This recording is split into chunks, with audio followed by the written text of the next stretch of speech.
โดยยาน้ำแก้ร้อนในเขาคุยขวดสีขาวฝาสีเขียวจากอ้วยอันโอสถ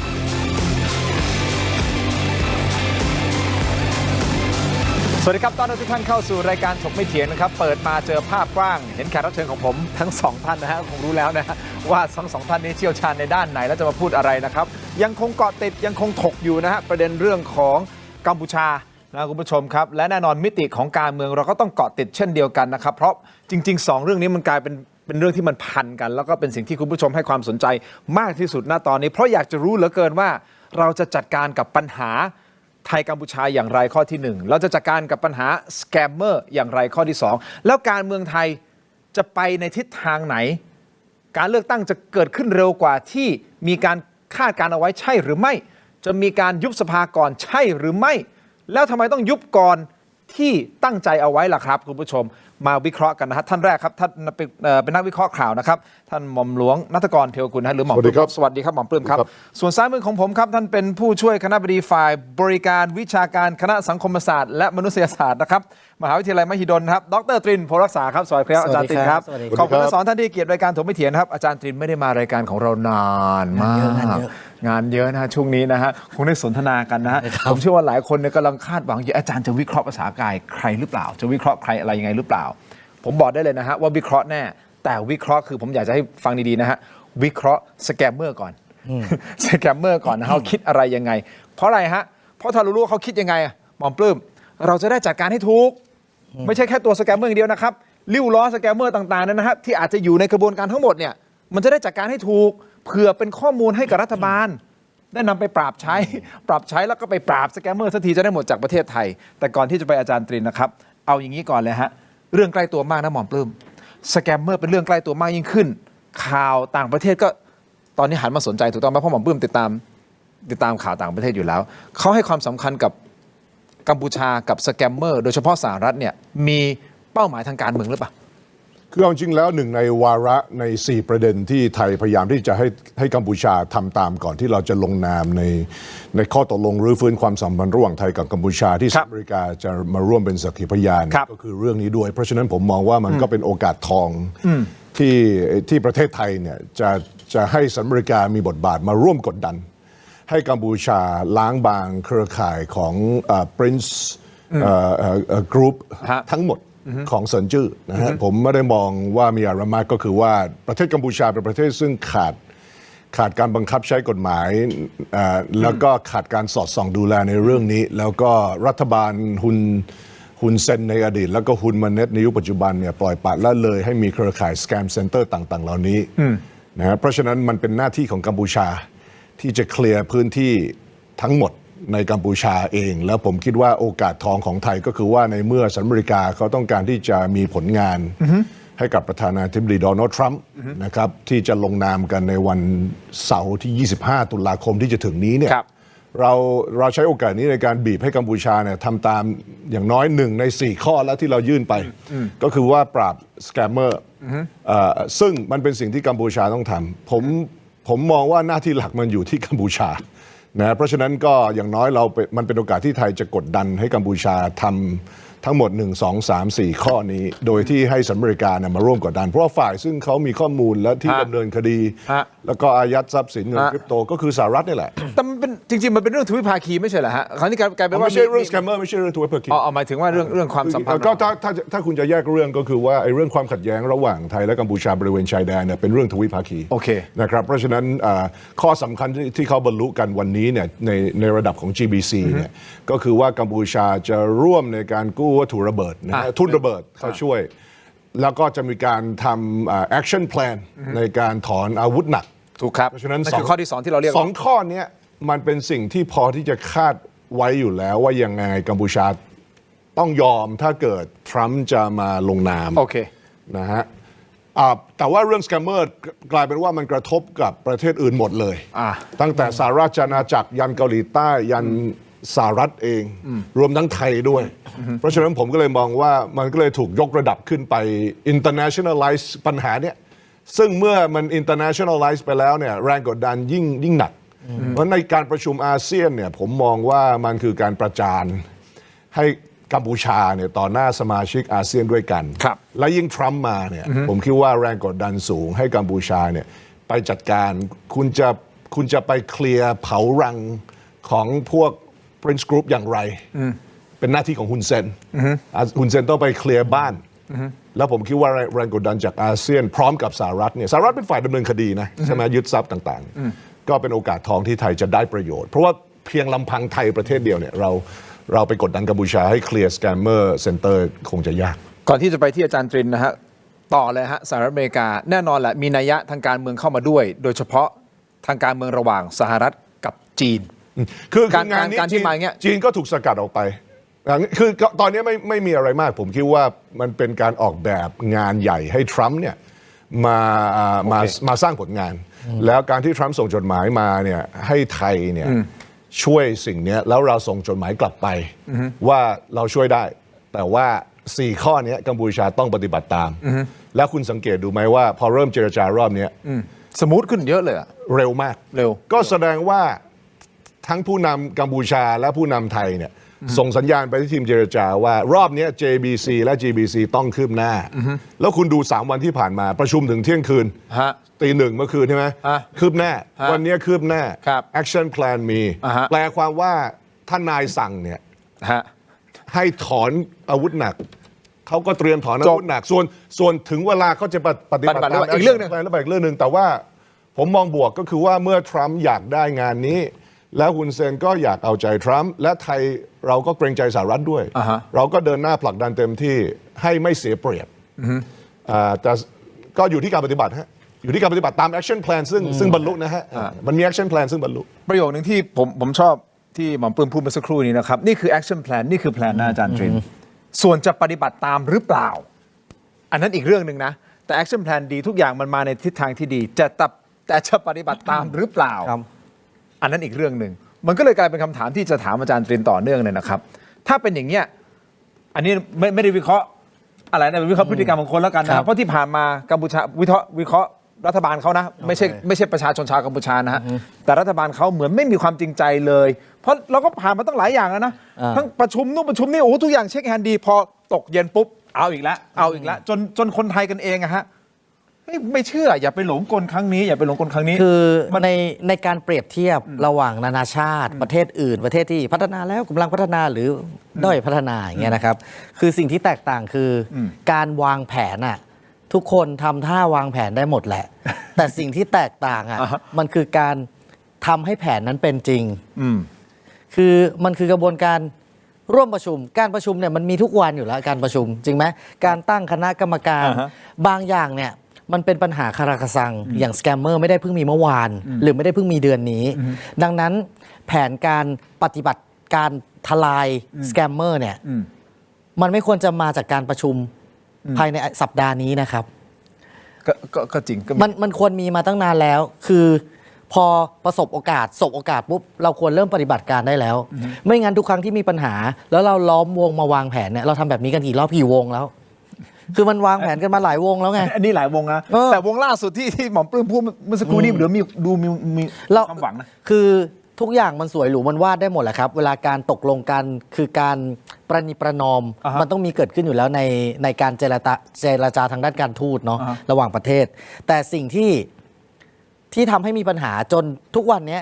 ก็คือมันไม่เป็นไปตามที่พูดหรือตกลงแน่นอนซึ่งจริงๆแล้วมันเป็นแค่คนกลุ่มเล็กๆหรือเปล่าที่มีอำนาจตัดสินใจมันไม่ใช่เรื่องของคำว่าประเทศอ่ะมันเป็นประเทศจริงๆความสำคัญของประเทศเนี่ยมันคือการยูไนต์หรือการที่เป็นน้ำหนึ่งใจเดียวกันแล้วก็ทำเพื่อคนส่วนรวมซึ่งเป็นประชากรส่วนใหญ่ซึ่งในการเมืองตอนนี้ข้อพิพาทระหว่าง2ประเทศเราเป็นอย่างนั้นหรือเปล่าคือระหว่างมันอาจจะเกิดจากการที่คนกลุ่มเล็กแต่มีอำนาจ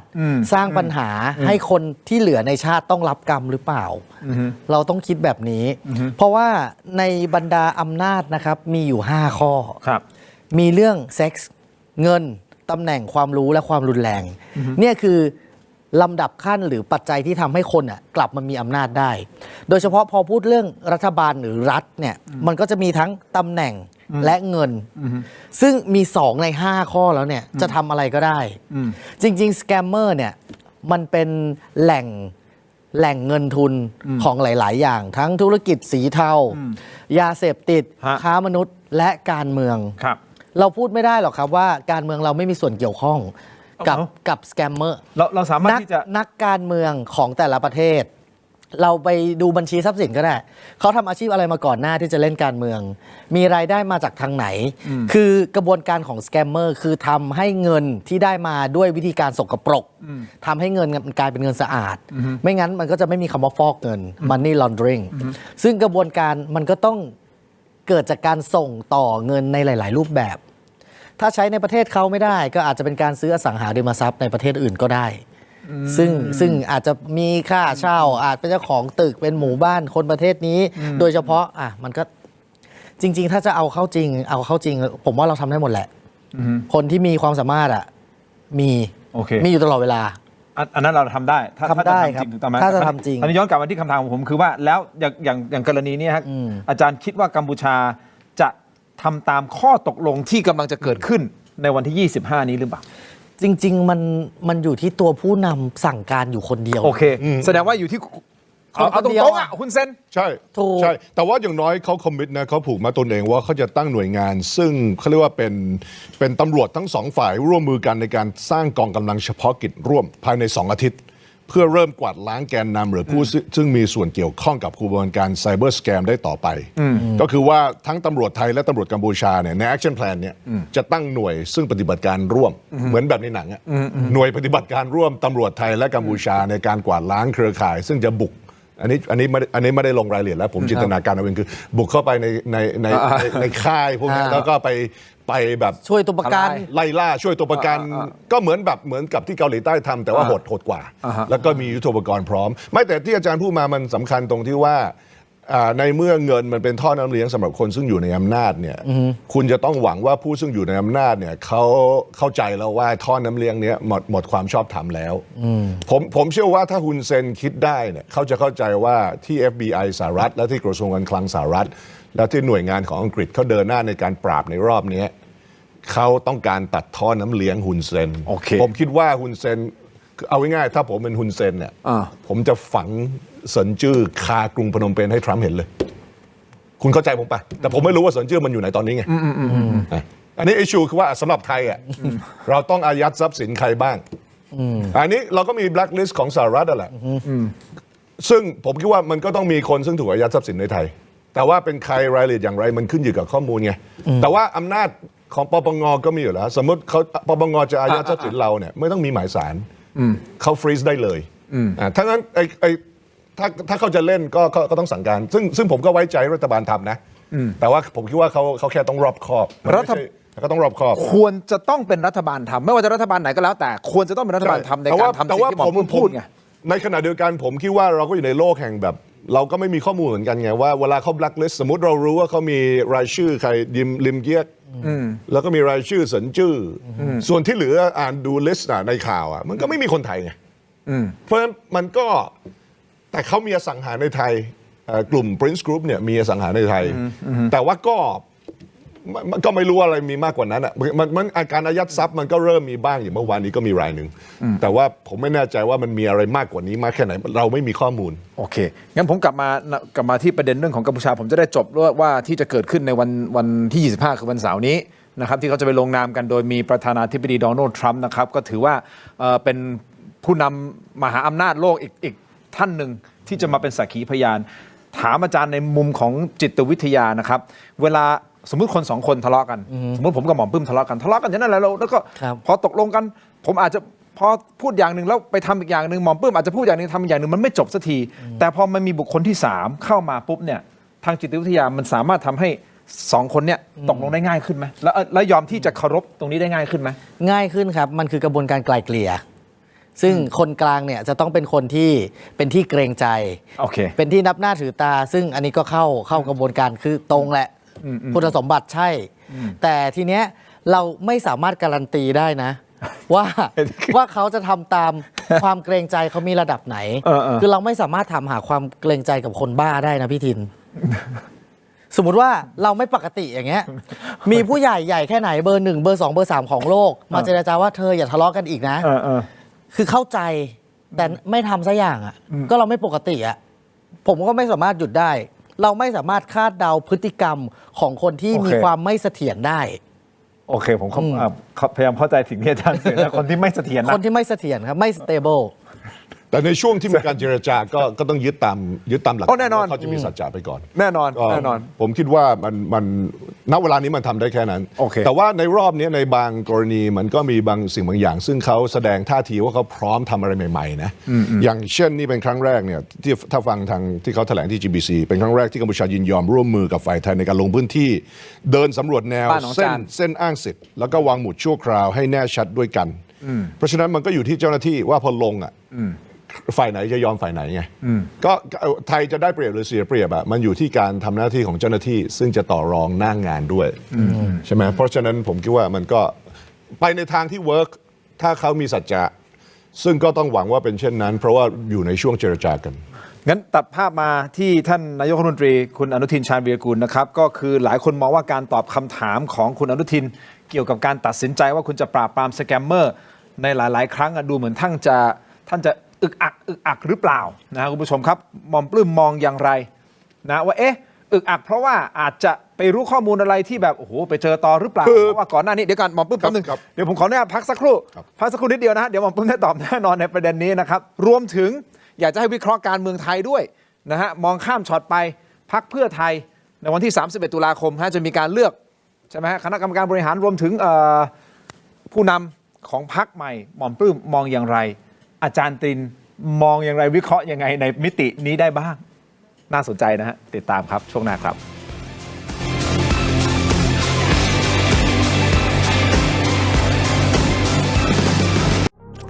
ดีขนาดนี้อย่ารอช้า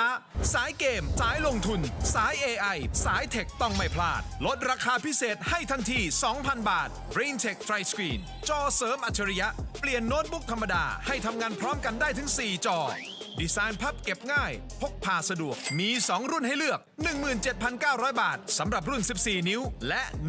19,900 บาทสำหรับรุ่น 16 นิ้วสั่งซื้อออนไลน์ได้แล้ววันนี้เพียงค้น BrainTech Tri Screen หรือ Advice ทุกสาขาทั่วประเทศ BrainTech Tri Screen where thinking meets technology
วันเกิดยาบรรเทาอาการแสบร้อนกลางอกและอาหารไม่ย่อยเนื่องจากกรดไหลย้อนชนิดน้ำอ่านคำเตือนในฉลากก่อนใช้ยา กลับมากันต่อนะครับรายการถกไม่เถียงครับยังอยู่กับอาจารย์ตรินนะฮะและกระหม่อมปลื้มคุณผู้ชมครับเราถามนะฮะเรามีโหวตของทางรายการอยากจะให้มาช่วยตอบหน่อยนะฮะเราถามว่าคุณเคยเป็นเหยื่อสแกมเมอร์หรือไม่ตอบกันมาหน่อยนะฮะเคยกับไม่เคยนะฮะคุณผู้ชมครับแต่สำหรับผมมีคนใกล้ตัวใกล้ชิดผมโดนไปแล้วนะฮะมีอยู่โดนอยู่ฮะโดนสแกมเมอร์ไปแล้วนะครับก่อนหน้านี้นะประมาณปี2 ปีที่แล้วนะโดนไปแล้ว เสีย นะครั หา บ ยเยอะไหมครับ ประมาณ 85,000นั้นยังดีว่าหยุดทันนะครับดีว่าหยุดทัน ถ้าไม่หยุดนี่เป็นแสน โอ้โห เป็นล้าน น่าจะเจ็บหนักนิดนึงนะครับอย่างนี้นะฮะกลับมากันต่อผมขอไปที่ประเด็นเรื่องของ ท่านอนุทินหน่อย ครับ นะที่ผมถามในช่วงทิ้งท้ายในช่วงที่แล้วนะครับบอกว่ามีหลายคนตั้งข้อสังเกตว่าพอสื่อไปถามท่านเกี่ยวกับเรื่องของการท่าทีหรือว่าแนวทางในการปราบสแกมเมอร์หลายๆ ครั้งดูเหมือนว่าท่านจะไม่ได้ตอบโฟลว์หรือว่าไม่กล้าตอบหรือว่าอะไรผมไม่รู้อะอึกอักอะ ผมคิดว่ามันเป็น มันสะท้อนอะไรให้ ผมคิดว่ามันเป็นสไตล์การพูดของคุณอนุทินซึ่งจะระมัดระวัง แล้วก็จะไม่หลุดอะไรออกมาอย่างผงผางก็คือว่าจะคิดก่อนตอบในประเด็นเนี้ยเพราะว่าเอาจริง ๆ แล้วเนี่ยเรื่องเนี้ยมันเป็นเรื่องซึ่งเราอยู่ในโลกซึ่งยังขาดข้อมูลอยู่ แล้วก็คนไทยจำนวนมากรวมทั้งสื่อมวลชนเนี่ยดันไปสรุปว่ารัฐบาลเนี่ยเขามีรายชื่อ 1 2 3 4 5 ของคนนู้นคนนี้บริษัทนู้นบริษัทนี้หรือนักการเมืองไทยที่แบบเชื่อมโยงไปถึง ผมจะใช้คำว่าเครือข่ายเซินจื้อแล้วกันเอาง่ายๆที่ถูกเปิดโปงในรอบนี้โดยสหรัฐเนี่ยเครือข่ายเซินจื้อ Prince Holding ทั้งหมดเนี่ยคือเอาจริงแล้วถ้าคุณไปดูข้อมูลซึ่งออกมาในช่วง5 วันแรกในข่าวในทั่วโลกเนี่ยคือมันไม่มีคนไทยไงมันมีแค่3 คนซึ่งไปเป็นที่ปรึกษาของBIC Group ซึ่งอาจจะไม่ได้เป็นที่ปรึกษาจริงก็ได้ด้วยซ้ำไปเพราะฉะนั้นเอาจริงๆณเวลาเนี้ยผมยังให้มุมมองว่ารัฐบาลเนี่ยเขาจะระมัดระวังถ้าเขาจะเล่นใครก็เลยไม่ตอบ คือเขาจะตอบ ก็เลยเดินหนี มั่วๆไม่ได้พูดง่ายก็คือว่า โอเค วันนี้ถ้าเขาจะอายัดทรัพย์สินใครว่าเป็นคนซึ่งรับเงินมาจากมาเฟียขาใหญ่ที่กัมพูชาที่เป็นส่วนหนึ่งของแก๊งสแกมเมอร์หรือเสินจื้อเองหรือเครือข่ายเสินจื้อเนี่ยเขาต้องชัวร์ว่าอายัดแล้วไอ้คนนั้นมีแนวโน้มว่าน่าจะผิด 90-100%คือเขาต้องระวังและถูกต้องแล้วคืองานนี้เขานั่งเอาใจสายโหดสะใจไม่ได้เพราะฉะนั้นผมยังให้โอกาสว่ามันเป็นไปได้เหมือนกันว่าคนไทยไม่ได้พัวพันเท่าที่เราคิดแต่ว่ามันก็คงมีบ้างเพราะฉะนั้นอันนี้คือรองเพราะผมไม่มีข้อมูลเข้าใจแต่คราวนี้ที่ผมถามก็คือว่าลักษณะการตอบไม่มีอะไรเลยผมไม่อ่านผมคิดว่านายกหมายความบางคนอาจจะบอกเฮ้ยอาจจะไปเจอตอนหรืออาจจะไปเจอข้อมูลที่แบบไม่กล้าพูดหรือให้พูดไม่ออกอะไรอย่างนี้เปล่าเป็นอย่างนี้เปล่าผมคิดว่าไม่ใช่ใช่ไหมผมพยายามจะให้โอกาสนายกทำงานตรงนี้เพราะว่าไม่คืองี้แต่ถ้าเป็นประเด็นที่สื่อมวลชนไทยโอ้โหทราบกันดีว่าเฮ้ยคนนี้เป็นอย่างไรนู่นนี่เป็นอย่างไรผมคิดว่ามันแฟร์ที่จะวิเคราะห์แบบนั้นแต่ว่าณเวลานี้ถ้าคุยกันเองเนี่ยไม่มีใครรู้เราแค่เชื่อว่ามันมีใช่เข้าใจป่ะใช่แต่ว่าอย่างไรก็ดีผมคิดว่ายิมเลียกซึ่งชื่ออยู่ในข่าวมีคนหนึ่งเป็นขายใหญ่เหมือนกันที่เกาะกงหรืออะไรสักอย่างเนี่ยก็ที่ประเภทถือ2 สัญชาติในไทยเนี่ยก็รัฐบาลก็คงจะต้องเพ่งเล็งแล้วว่าทรัพย์สินที่มาที่ไปถูกต้องไหมแต่ถ้าจะทำอะไรก็ต้องเป็นธรรมไม่ใช่ว่าอเมริกาขึ้นแบล็คลิสต์แล้วทุกอย่างที่คนนั้นมีอยู่ตกเป็นของทรัพย์สินรัฐไทยผมว่าอย่างนั้นก็ไม่แฟร์คือกระบวนการยุติธรรมต้องมีไม่ได้แปลว่าอยู่ในรายชื่อรีพอร์ตของสสสหรัฐแล้วเป็นคนชั่วเสมอไปเขาก็อาจจะทำงานพลาดด้วยก็ได้นะผมมองมุมนี้ก่อนด้วยงั้นเขาพลีผลามไม่ได้fair enough ในเรื่องของการวิเคราะห์ในมุมของหม่อมปลื้มนะครับผู้ชมครับก็คือเป็นนักวิเคราะห์ข่าวแล้วก็ติดตามเรื่องการเมืองอย่างหนาแน่นนะครับส่วนอาจารย์ตรินเองอาจารย์ตรินผมเชื่อว่าคุณผู้ชมหลายท่านก็คงคาดหวังว่าอาจารย์ตรินจะวิเคราะห์เรื่องของภาษากายคนนู้นคนนี้คนนั้นไหมเอาอย่างนี้ดีกว่าครับเอาเป็นกลางๆการตอบคำถามที่มีลักษณะอึกอักไม่ได้บอกว่าท่านอนุทินนะแต่ว่าทั่วไปหลักจิตวิทยาคือคนมันบ่งบอกอะไรได้บ้างในฐานะที่เป็นนักวิเคราะห์เรื่องของเหตุผลที่คุณปลื้มบอกมาก็มีส่วนเกี่ยวข้องการที่เราต้องระมัดระวังเราต้องคิดก่อนพูดมันก็เป็นส่วนที่ทำให้วิธีการเรียบเรียงคำพูดเนี่ยมันจะต้องคิดก่อนมากๆหรือบางทีณห่วงเวลานั้นมันยังตอบไม่ได้เพราะคำตอบของผู้นำมีผลกระทบหลายส่วนอันนี้ก็จริงเพื่อข่าวพูดแต่ละครั้งเอาไปแปลในกี่ภาษาสร้างความสัมพันธ์หรือทำลายความสัมพันธ์ได้เลยจากแค่คำพูดนะครับถูกซึ่งผมให้10 ข้อแล้วกันความหมายให้ไปเลือกเอาเองว่าเป็นแบบไหนซึ่งปรับใช้ได้กับทุกเคสที่ตอบคำถามไม่ไหลลื่นหรือว่าอึกอักนะครับการตอบคำถามอึกอักหมายความว่าอะไรบ้างข้อที่1ครับไม่แน่ใจในคำตอบอาจจะจำไม่ได้หรือยังไม่มีข้อมูลที่ชัดเจนโอเคอันนี้เข้าใจโอเคข้อที่2กำลังประมวลผลหรือกำลังคิดคำตอบอยู่พยายามเรียบเรียงแต่สุดท้ายถ้าทำไม่ได้การเดินหนีมาก็เป็นการจบการตอบคำถามที่จบข้อ3ครับรู้คำตอบแต่ไม่อยากพูดตรงๆเพราะอาจส่งผลเสียต่อคนอื่นหรือสถานการณ์ณตอนนี้ข้อ4ครับ โกหกหรือปิดบังบางอย่าง พยายามหาเวลาเพื่อเบี่ยงเบนหรือคิดคำโกหกให้เนียนกว่านี้ค่อยตอบ อันนี้ข้อ4นะครับข้อ5รู้สึกผิดหรืออึดอัดใจ จะตอบคำถาม โดยเฉพาะจะเกี่ยวข้องกับความสัมพันธ์หรืออะไรที่มันเซนซิทีฟมากๆ มันก็จะมีความรู้สึกอิโมชันมาผสมปนเปก่อนจะตอบข้อ6ครับกลัวผลลัพธ์ของคำตอบ เช่น กลัวทัวร์ลง กลัวการโดนตำหนิ กลัวความผิดหวังของคนอื่น โอเคข้อ 7 ไม่อยากให้คำตอบกระทบคนอื่น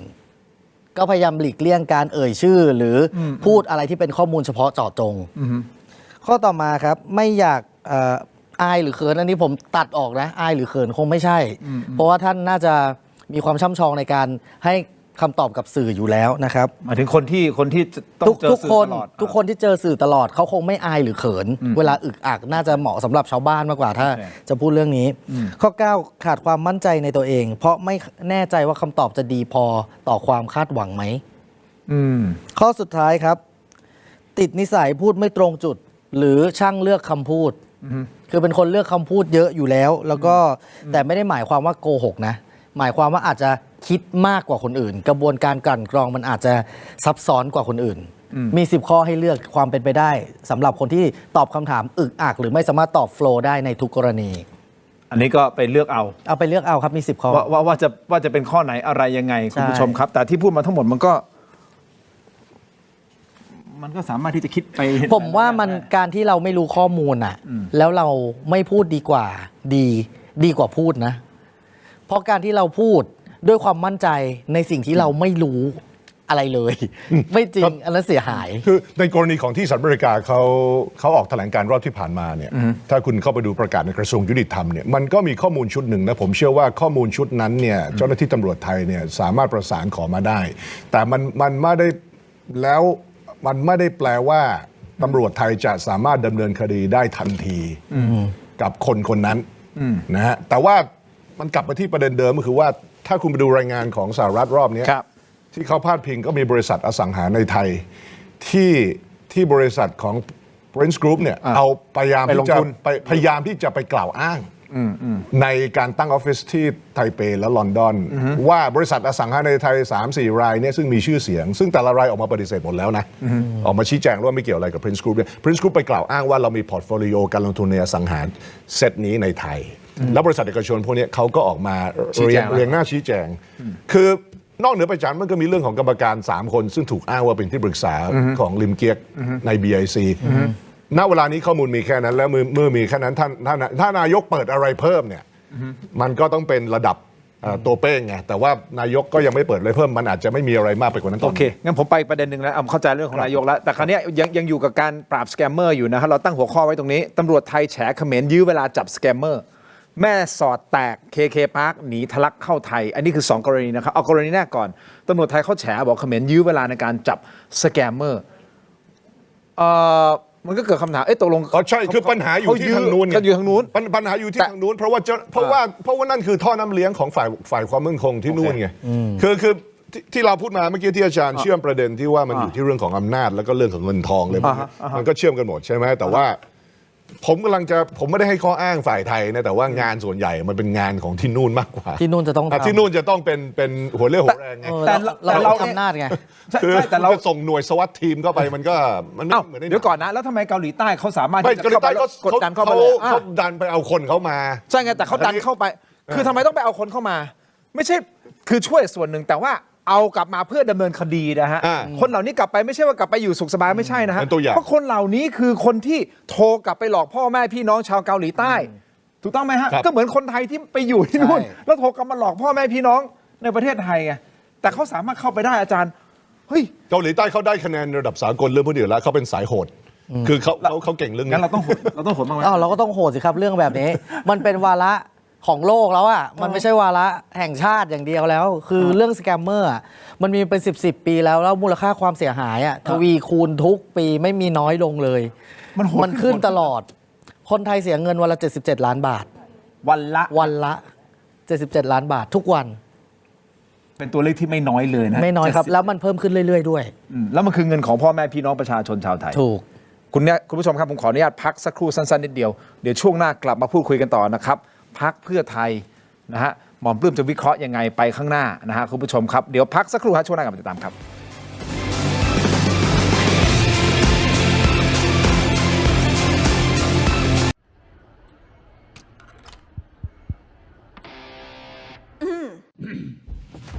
ไมบาซิน OTC รสส้มและรสมะนาวยาอมบรรเทาอาการเจ็บคอช่วยระงับเชื้อในปากและลำคอจากเกรเตอร์ฟาร์มาตรวจอ่านคำเตือนในฉลากก่อนใช้ยา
สนับสนุนโดย Lift Up Your Life สร้างสรรค์ความสุขให้ชีวิต Seagull Electric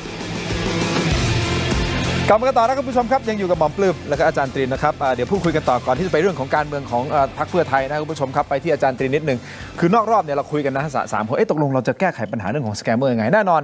ไปทลายที่จุดต้นตอนั่นคือสิ่งที่ดีที่สุดถูกต้องนะครับแต่ในเวลาเดียวกันตัดภาพกลับมาเราก็สงสัยเหมือนกันนะฮะว่าทำไมสแกมเมอร์มันถึงหลอกคนได้ง่ายขนาดนี้ทำไมคนเราหลงเชื่อได้ง่ายขนาดนี้ผมต้องบอกก่อนนะว่าจิตวิทยาของพวกนี้มันสูงมากอาจารย์ตรินอาจจะพอวาดภาพให้เราเห็นได้ไหมฮะสรุปได้ไหมฮะว่าทำไมยังมีเหยื่อสแกมเมอร์บนโลกใบนี้แล้วทวีความรุนแรงมากยิ่งขึ้นคือคนที่โดนหลอกไม่ใช่คนโง่เสมอไปนะคนที่โดนหลอกเป็นหมอเป็นอาจารย์เยอะแยะครับแต่การที่สแกมเมอร์มันเล่นกับอารมณ์ซึ่งอารมณ์ที่ทำให้เรารู้สึกว่าจะต้องทำอะไรเร่งด่วนเนี่ยหรือว่าหลงไปกับสิ่งนั้นน่ะมันมีอยู่3อารมณ์หลักอารมณ์แรกคืออารมณ์กลัวอันเนี้ยฉลาดแค่ไหนถ้าเราได้กลัวขึ้นมาแล้วเนี่ยการคิดตัดสินใจเชิงเหตุผลเราจะลดลงตามธรรมชาติของการทำงานของสมองคือเมื่ออารมณ์กลัวเกิดขึ้นครับเคยมีสติเคยปากดีแค่ไหนอ่ะพออารมณ์กลัวมันครอบงำปุ๊บคราวนี้เราจะลนลานแล้วก็จะทำตามสิ่งที่เราคิดว่ามันปลอดภัยอย่างเช่นสิ่งที่สแกมเมอร์ชอบใช้มากที่สุดคือ the power of authority คืออ้างว่าเป็นเจ้าหน้าที่รัฐแล้วชาวบ้านทั่วไปเขาก็จะกลัวและเกรงใจการเป็นเจ้าหน้าที่รัฐเช่นอ้างว่าเป็นตำรวจอ้างว่าเป็นสำนักงานที่ดินอ้างว่าเป็นสรรพากรจะมาตรวจทรัพย์สินคุณมีชื่อเกี่ยวพันกับบัญชีม้านะคนบริสุทธิ์ส่วนใหญ่ก็จะตอบว่าไม่เกี่ยวไม่รู้จักไม่เคยไปจังหวัดนี้ไม่เคยเปิดบัญชีถ้าคุณอยากแสดงความบริสุทธิ์ใจคุณต้องโอนเงินมาให้เราตรวจสอบคนที่กำลังกลัวอยู่ครับจะทำทุกทางเพื่อแสดงว่าตัวเองบริสุทธิ์เขาก็เลยจะนี่ไงตรวจสอบได้เลยมีคุณลุงคนนึงน่าสงสารมากก็คือโอนเงินไปเงินไม่พอเอาบ้านที่เป็นสมบัติชิ้นเดียวไปจำนองใช่ครับแล้วเอาเงินโอนไปนะครับอันนี้คือใช้ความกลัวอันนี้ก็จะอันต่อมาเนี่ยอันนี้เป็นแก๊งมิจฉาชีพที่มีมาเป็นร้อยปีแล้วใช้ความโลภตราบใดที่เราไม่โลภเราไม่มีวันตกเป็นเหยื่อในลาภมิควรได้อย่างเช่นการลงทุน 5,000 ได้กลับมา 10,000 เลยหมื่นเลยเนี่ยมันไม่ใช่การลงทุนปกติเพราะการลงทุนปกติมันจะมีเกณฑ์เพดานดอกเบี้ยอยู่ว่าได้ขนาดไหนอะไรที่มันดูดีเกินไปได้เงินเยอะค่าตอบแทนไวเนี่ยสำหรับคนโลภมักจะกระโจนไปสู่เหยื่อล่อนี้เสมอ ยกเว้นคุณซื้อทองไปก่อนหน้านี้นะ ใช่แก๊งตกทองไง แก๊งตกทองมีมาตลอด อ๋อใช่ใช่ใช่ คือแก๊งตกทองคือการที่ทองตกอยู่ แล้วมีคนเจอพร้อมกับคุณ แล้วคุณก็บอกว่าอุ๊ยเราเจอพร้อมกันเรามาแบ่งคนละครึ่งกันไหมนั่นคือลาภที่คุณไม่ควรได้ตั้งแต่แรก ซึ่งสมัยเนี้ยมันเปลี่ยนวิธีตกทองเป็นวิธีการบอกว่าลงทุนเท่านี้ได้กำไรมหาศาล ต้องอย่าไปหลอกตัวเอง ถูก อย่าไปหลอกตัวเอง อย่าคิดว่าตัวเองสมควรได้สิ่งที่ได้มาง่าย ๆ แบบนั้น ไม่มีอะไรได้มาง่ายๆครับและของฟรีไม่มีในโลก นี่คือข้อที่ คิดแบบนี้ ข้อต่อมาครับ การหลงการรัก อันนี้คือโรแมนต์สแกม romance ซึ่ง scam ใช่เลย สร้างความเสียหายไม่น้อยไปกว่าการซื้อของออนไลน์เลยโรแมนต์สแกมนี่สร้างความเสียหายมากทั่วโลกเลยนะ ก็คือหลอกให้รักแล้วก็ร่วมลงทุนหรือหลอกให้รักแล้วก็จ่ายเงิน เราก็เชื่อ คือก็เรียกว่าพิกบูชเชอริง ใช่ครับอันนั้นคือคำศัพท์ใช่เลย pick butchering พิกบูชริง คือเขาจะส่วนใหญ่จะเจาะกลุ่มไปที่ผู้สูงอายุหน่อยนะ ที่อายุสถานะทางการเงินค่อนข้าง stable แล้วก็มีอำนาจหน้าที่ อย่างเช่นอายุ 45 ปีขึ้นไป พอ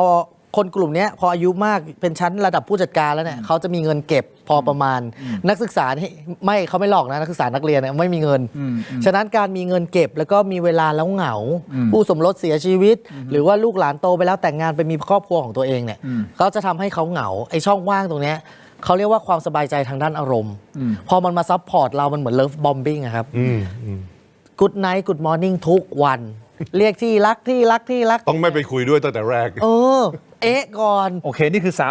ามอารมณ์ อย่างนี้นะอาจารย์ตินมีอีกอันหนึ่งพอดีผมเห็นเหลือไปเห็นคอมเมนต์คุณผู้ชมท่านหนึ่งมาแล้วน่าสนใจมากเขาบอกว่าถ้าฉลาดแล้วจะไม่หลงจริงเท็จแค่ไหนเดี๋ยวอาจารย์วิเคราะห์ตอนเพิ่มเติมนะ ครับ เพราะเขาบอกถ้าฉลาดแล้วพิมพ์มาหลายครั้งผมก็อยากจะถามจริงหรือเปล่าวะถ้าฉลาดแล้วแสดงว่าจะไม่หลงใช่หรือเปล่าอันนี้เดี๋ยวฝากไว้นะเดี๋ยวถามนะฮะหมอมปลื้มครับตัดภาพไปเลยฮะการเมืองพรรคเพื่อไทยใครจะขึ้นมาเป็นผู้นำฮะ ก็ผมไม่รู้สิ แต่ว่าประเด็นก็คือว่า โอกาสที่จะคิดว่า ไม่คือผมไม่แน่ใจว่าตกลงเขาจะให้เป็นพรรคของตระกูลชินวัตรหรือเขาจะปล่อยให้คนนอกเข้ามาบริหารมันอยู่ที่ว่าถ้าให้คุณเดาใจเขาอ่ะก็อย่างนี้ถ้าคุณเป็นเขาอ่ะคุณจะทำอย่างไรอะใช่ไหมคือในที่สุดแล้วคุณแค่ต้องนั่งเดาใจว่าคุณทักษิณคุณแพทองทานเขาจะอย่างไรกับพรรคนี้ นั้นควรจะเป็นคนในตระกูลทัก ผมคิดว่าควร ไม่อันนี้ ควรจะเป็น ใน อะไร มุมของ มัน คน ไม่ใช่ ที่ มุม ติดตาม มันสายเกินไปที่จะบอกว่าควรจะเป็นอย่างไรแล้ว เพราะว่าการตัดสินใจที่จะเซฟพรรคให้พรรคเป็นที่นิยมของประชาชนเนี่ยมันทำได้แต่ว่าไม่ใช่เวลานี้ เวลานี้มันสายเกินไป เอาล่ะ มันstrategy ในการบริหารพรรคเนี่ยมันปรับได้ในยุคสมัย ซึ่งยังพอที่จะปรับแบรนดิ้งได้ โอเค แต่ตอนนี้มันอาจจะสายเกินไปแล้ว เดี๋ยวจะวิเคราะห์เพิ่มเติมว่าเพราะอะไรนะครับ อีกคำถามหนึ่งฮะหมอมปลื้มครับ คิดว่าคุณอนุทินชาญวีรกูลจะยุบสภา อ๋อ ก่อน ผม ที่จะยุบสภาก่อนที่จะกำหนดหรือเปล่าหมอมปลื้มเดี๋ยวแป๊บหนึ่งนะคุณผู้ชมไปที่ออนไลน์ของเราตอนนี้เพราะว่าเดี๋ยวเวลาทีวีไม่พอนะฮะไปที่เชโรดิจิทัลใน YouTube ครับ Facebook ไปที่ถกไม่เถียง Facebook CS7 HD News เดี๋ยวไปฟังคำตอบของสองท่านนะครับแน่นอนค้างคาอาจารย์ประเด็นสำคัญก็คือ ถ้าฉลาด ว่า จะ ถ้า ไม่ ฉ หล ลาง ดแล้วจะไม่หลงใช่หรือไม่ฉลาดแล้วจะไม่หลงใช่หรือไม่แต่เรื่องของการเมืองคนที่รักคนที่หลงพรรคการเมืองเนี่ยเขาก็เป็นแฟนคลับฮาร์ดคอร์เขาจะผิดหวังไหมกับพรรคเพื่อไทยในครั้งหน้า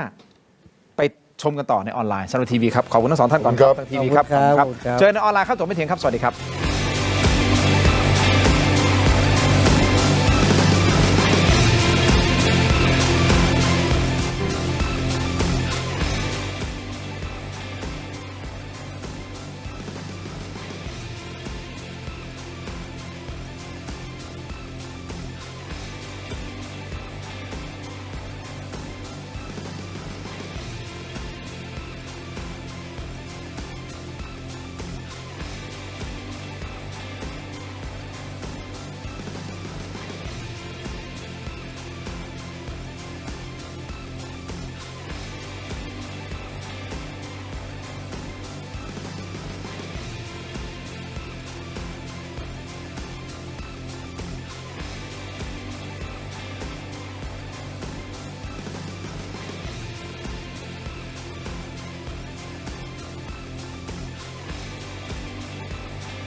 กลับมาต่อครับถกไม่เถียงช่วงของออนไลน์นะครับยังอยู่กับหมอปลื้มและอาจารย์ตรินนะฮะคุณผู้ชมเรามีคำถามที่ถามท่านนะฮะ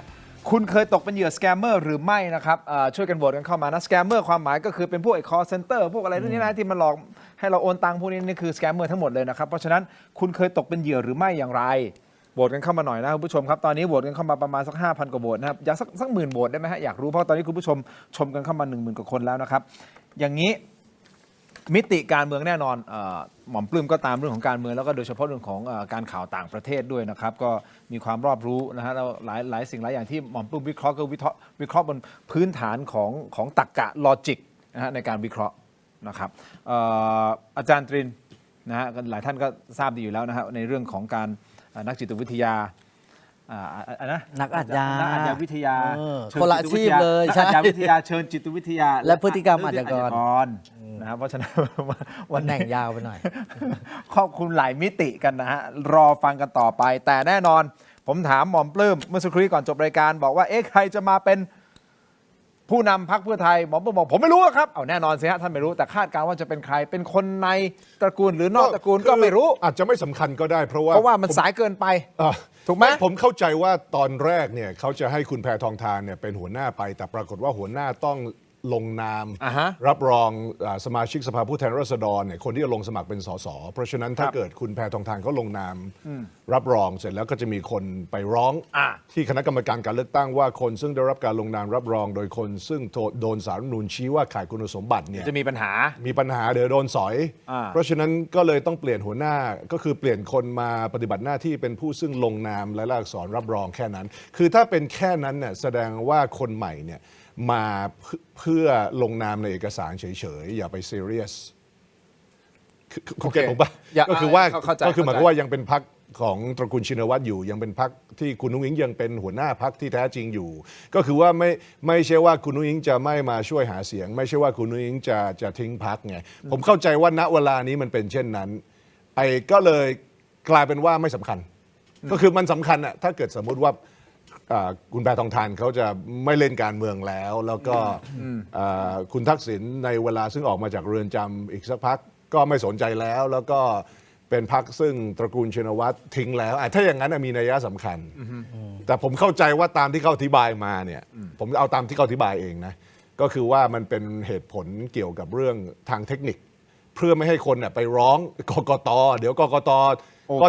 ต้องเป็นบุรุษไปรษณีย์เทคนิคใช่เพราะว่าแต่นี่เป็นปัญหาเหมือนกันเพราะว่าเมื่อศาลรัฐธรรมนูญชี้ว่าคุณขาดจริยธรรมเนี่ยมันเป็นบาปติดตัวสำหรับผมซึ่งไม่เป็นธรรมทำให้คุณทำอะไรไม่ได้เลยคุณสมมติคุณแพทองธารจะไปทำธุรกิจมีชื่อในเดี๋ยวกลายเป็นปัญหาอีกไม่มีศาลรัฐธรรมนูญบอกไม่มีจริยธรรมโทษทีทั้งที่มีจริยธรรมคนไทยส่วนใหญ่ก็มีจริยธรรมทั้งนั้นไม่ได้เป็นแก๊งสแกมเซ็นเตอร์ประเด็นก็คือว่าแต่ว่าเมื่อมีตราบาปนี้ติดจากศาลรัฐธรรมนูญเนี่ยซึ่งอันนี้เป็นปัญหาของรัฐธรรมนูญนะสำหรับผมคุณทำอะไรไม่ได้เลยรวมทั้งประทับรับรองลงนามให้คนอื่นเล่นการเมืองก็ไม่ได้เขาก็เลยต้องเปลี่ยนแค่เป็นผมคิดว่าเป็นเรื่องการเปลี่ยนคนลงนามแค่เทคนิคเฉยๆครับเพราะฉะนั้นก็คือยังเป็นพรรคของคุณนุ้งอิงอยู่เพราะฉะนั้นก็เลยบอกว่าไม่รู้สิว่าจะเป็นใครก็ไม่สำคัญมั้งโอเคไม่สำคัญงั้นในคำถามหนึ่งแต่ยังไม่ต้องตอบนะเพราะผมจะไปอาจารย์ตีหนึ่งคำถามหนึ่งก็คือคำถามที่ว่าหม่อมปลื้มคิดว่าจะมีการยุบสภาก่อนที่โอเคคุณอนุทินตั้งเอาไว้คือ30 มกราคมหรือเปล่านะครับอันนี้ฝากไว้ก่อนนะฮะอาจารย์ตรินกลับมาผมว่ากลับมาที่ประเด็นที่มีคุณผู้ชมเขียนมาคอมเมนต์เข้ามานะครับบอกว่าถ้าฉลาดก็จะไม่หลงความหมายคือว่าเราถามอาจารย์ตรินใช่ไหมว่าทำไมคนไทยหรือว่าคนทั่วโลกแหละใช่ไหมฮะโดนสแกมเมอร์หลอกได้ถูกต้องไหมฮะนั่นอาจารย์บอก3 พฤติกรรมใช่ไหมอาจจะแบบเหงาบ้างแหละใช่ไหมหรือว่ามีหลายอารมณ์ที่เขียนไว้ประมาณ6 อันครับใช่ไหมแล้วเขาก็เลยมีคนถามว่าเฮ้ยถ้าฉลาดแสดงว่าคุณจะไม่หลงถ้าฉลาดจะไม่โลภถ้าฉลาดจะไม่อะไรอย่างเงี้ยนึกออกไหมความหมายคือกำลังจะบอกว่าถ้าฉลาดมีความเฉลียวฉลาดจะไม่หลงกลสแกมเมอร์อันนี้น่าสนใจมากบางคนคิดว่าตัวเองฉลาด แต่ไม่ได้ฉลาดไงครับสุดท้ายก็ตกเป็นเหยื่ออยู่ดีคือต้องมาตีความเองนะเพราะว่าความฉลาดเนี่ยความฉลาดแบบไหนมันมีฉลาดทางด้าน IQ EQ มีหลายคิวเลยคำว่าฉลาดเนี่ยถ้าคุณเอาอะไรการันตีอย่างเช่น คนเป็นหมอผู้พิพากษานักบินทุกคนตกเป็นเหยื่อสแกมเมอร์ได้หมดเมื่อถึงห่วงเวลาที่อารมณ์มันนำ การคิดเชิงเหตุผล อารมณ์มีอะไรบ้าง มีกลัวเปลี่ยวโลภไม่รู้จริงและอยากจะลงทุน อยากให้เงินที่มีอยู่1 ล้านเนี่ยงอกเงย แต่ไม่รู้จะลงทุนอะไร มีคนมาชวนลงทุนก็เลยทำตาม การทำตามๆกันหรือลงทุนในสิ่งที่ตัวเองไม่รู้เป็นเรื่องต้องห้ามนะครับ มีอารมณ์หื่นด้วยนะ ตกเป็นอารมณ์หื่นอยู่โดนสแกมเมอร์หลอก ลำคืน หวังไงหวังหวังโอ้มีผู้หญิงสวยแอดเฟซบุ๊กมาอยากคุยด้วยจังเลยหนุ่ม ได้ ห หม ล่อ ด แบรดพิตต์ยังโดนเอาลูกไปใช้ บอกว่าจะขอบริจาคทุนสร้างหนังใหม่อย่างเงี้ย ใช่ใช่ แล้วก็ทอมครูซ ใช่ ก็มีคนเชื่อครับ ใช่ ว่าทอมครูซเนี่ยมาจีบเขา มี อันนี้คืออารมณ์อะไรอ่ะ เหงาเหรอเหงา หรือไม่รู้คือทุกอารมณ์เนี่ยมันเป็นห่วงในจังหวะชีวิตทั้งวันของมนุษย์เนี่ยมันมีเรื่องอารมณ์ฉะนั้นการฉลาดอย่างเดียวเนี่ยแต่ไม่มีประสบการณ์เลย หรือว่าฉลาดอย่างเดียวเลย แต่ว่าควบคุมอารมณ์ไม่ได้คุณก็ตกเป็นเหยื่ออยู่ดี ถ้าผมเปลี่ยนคำนี้ได้ไหมฮะ ถ้ามีสติ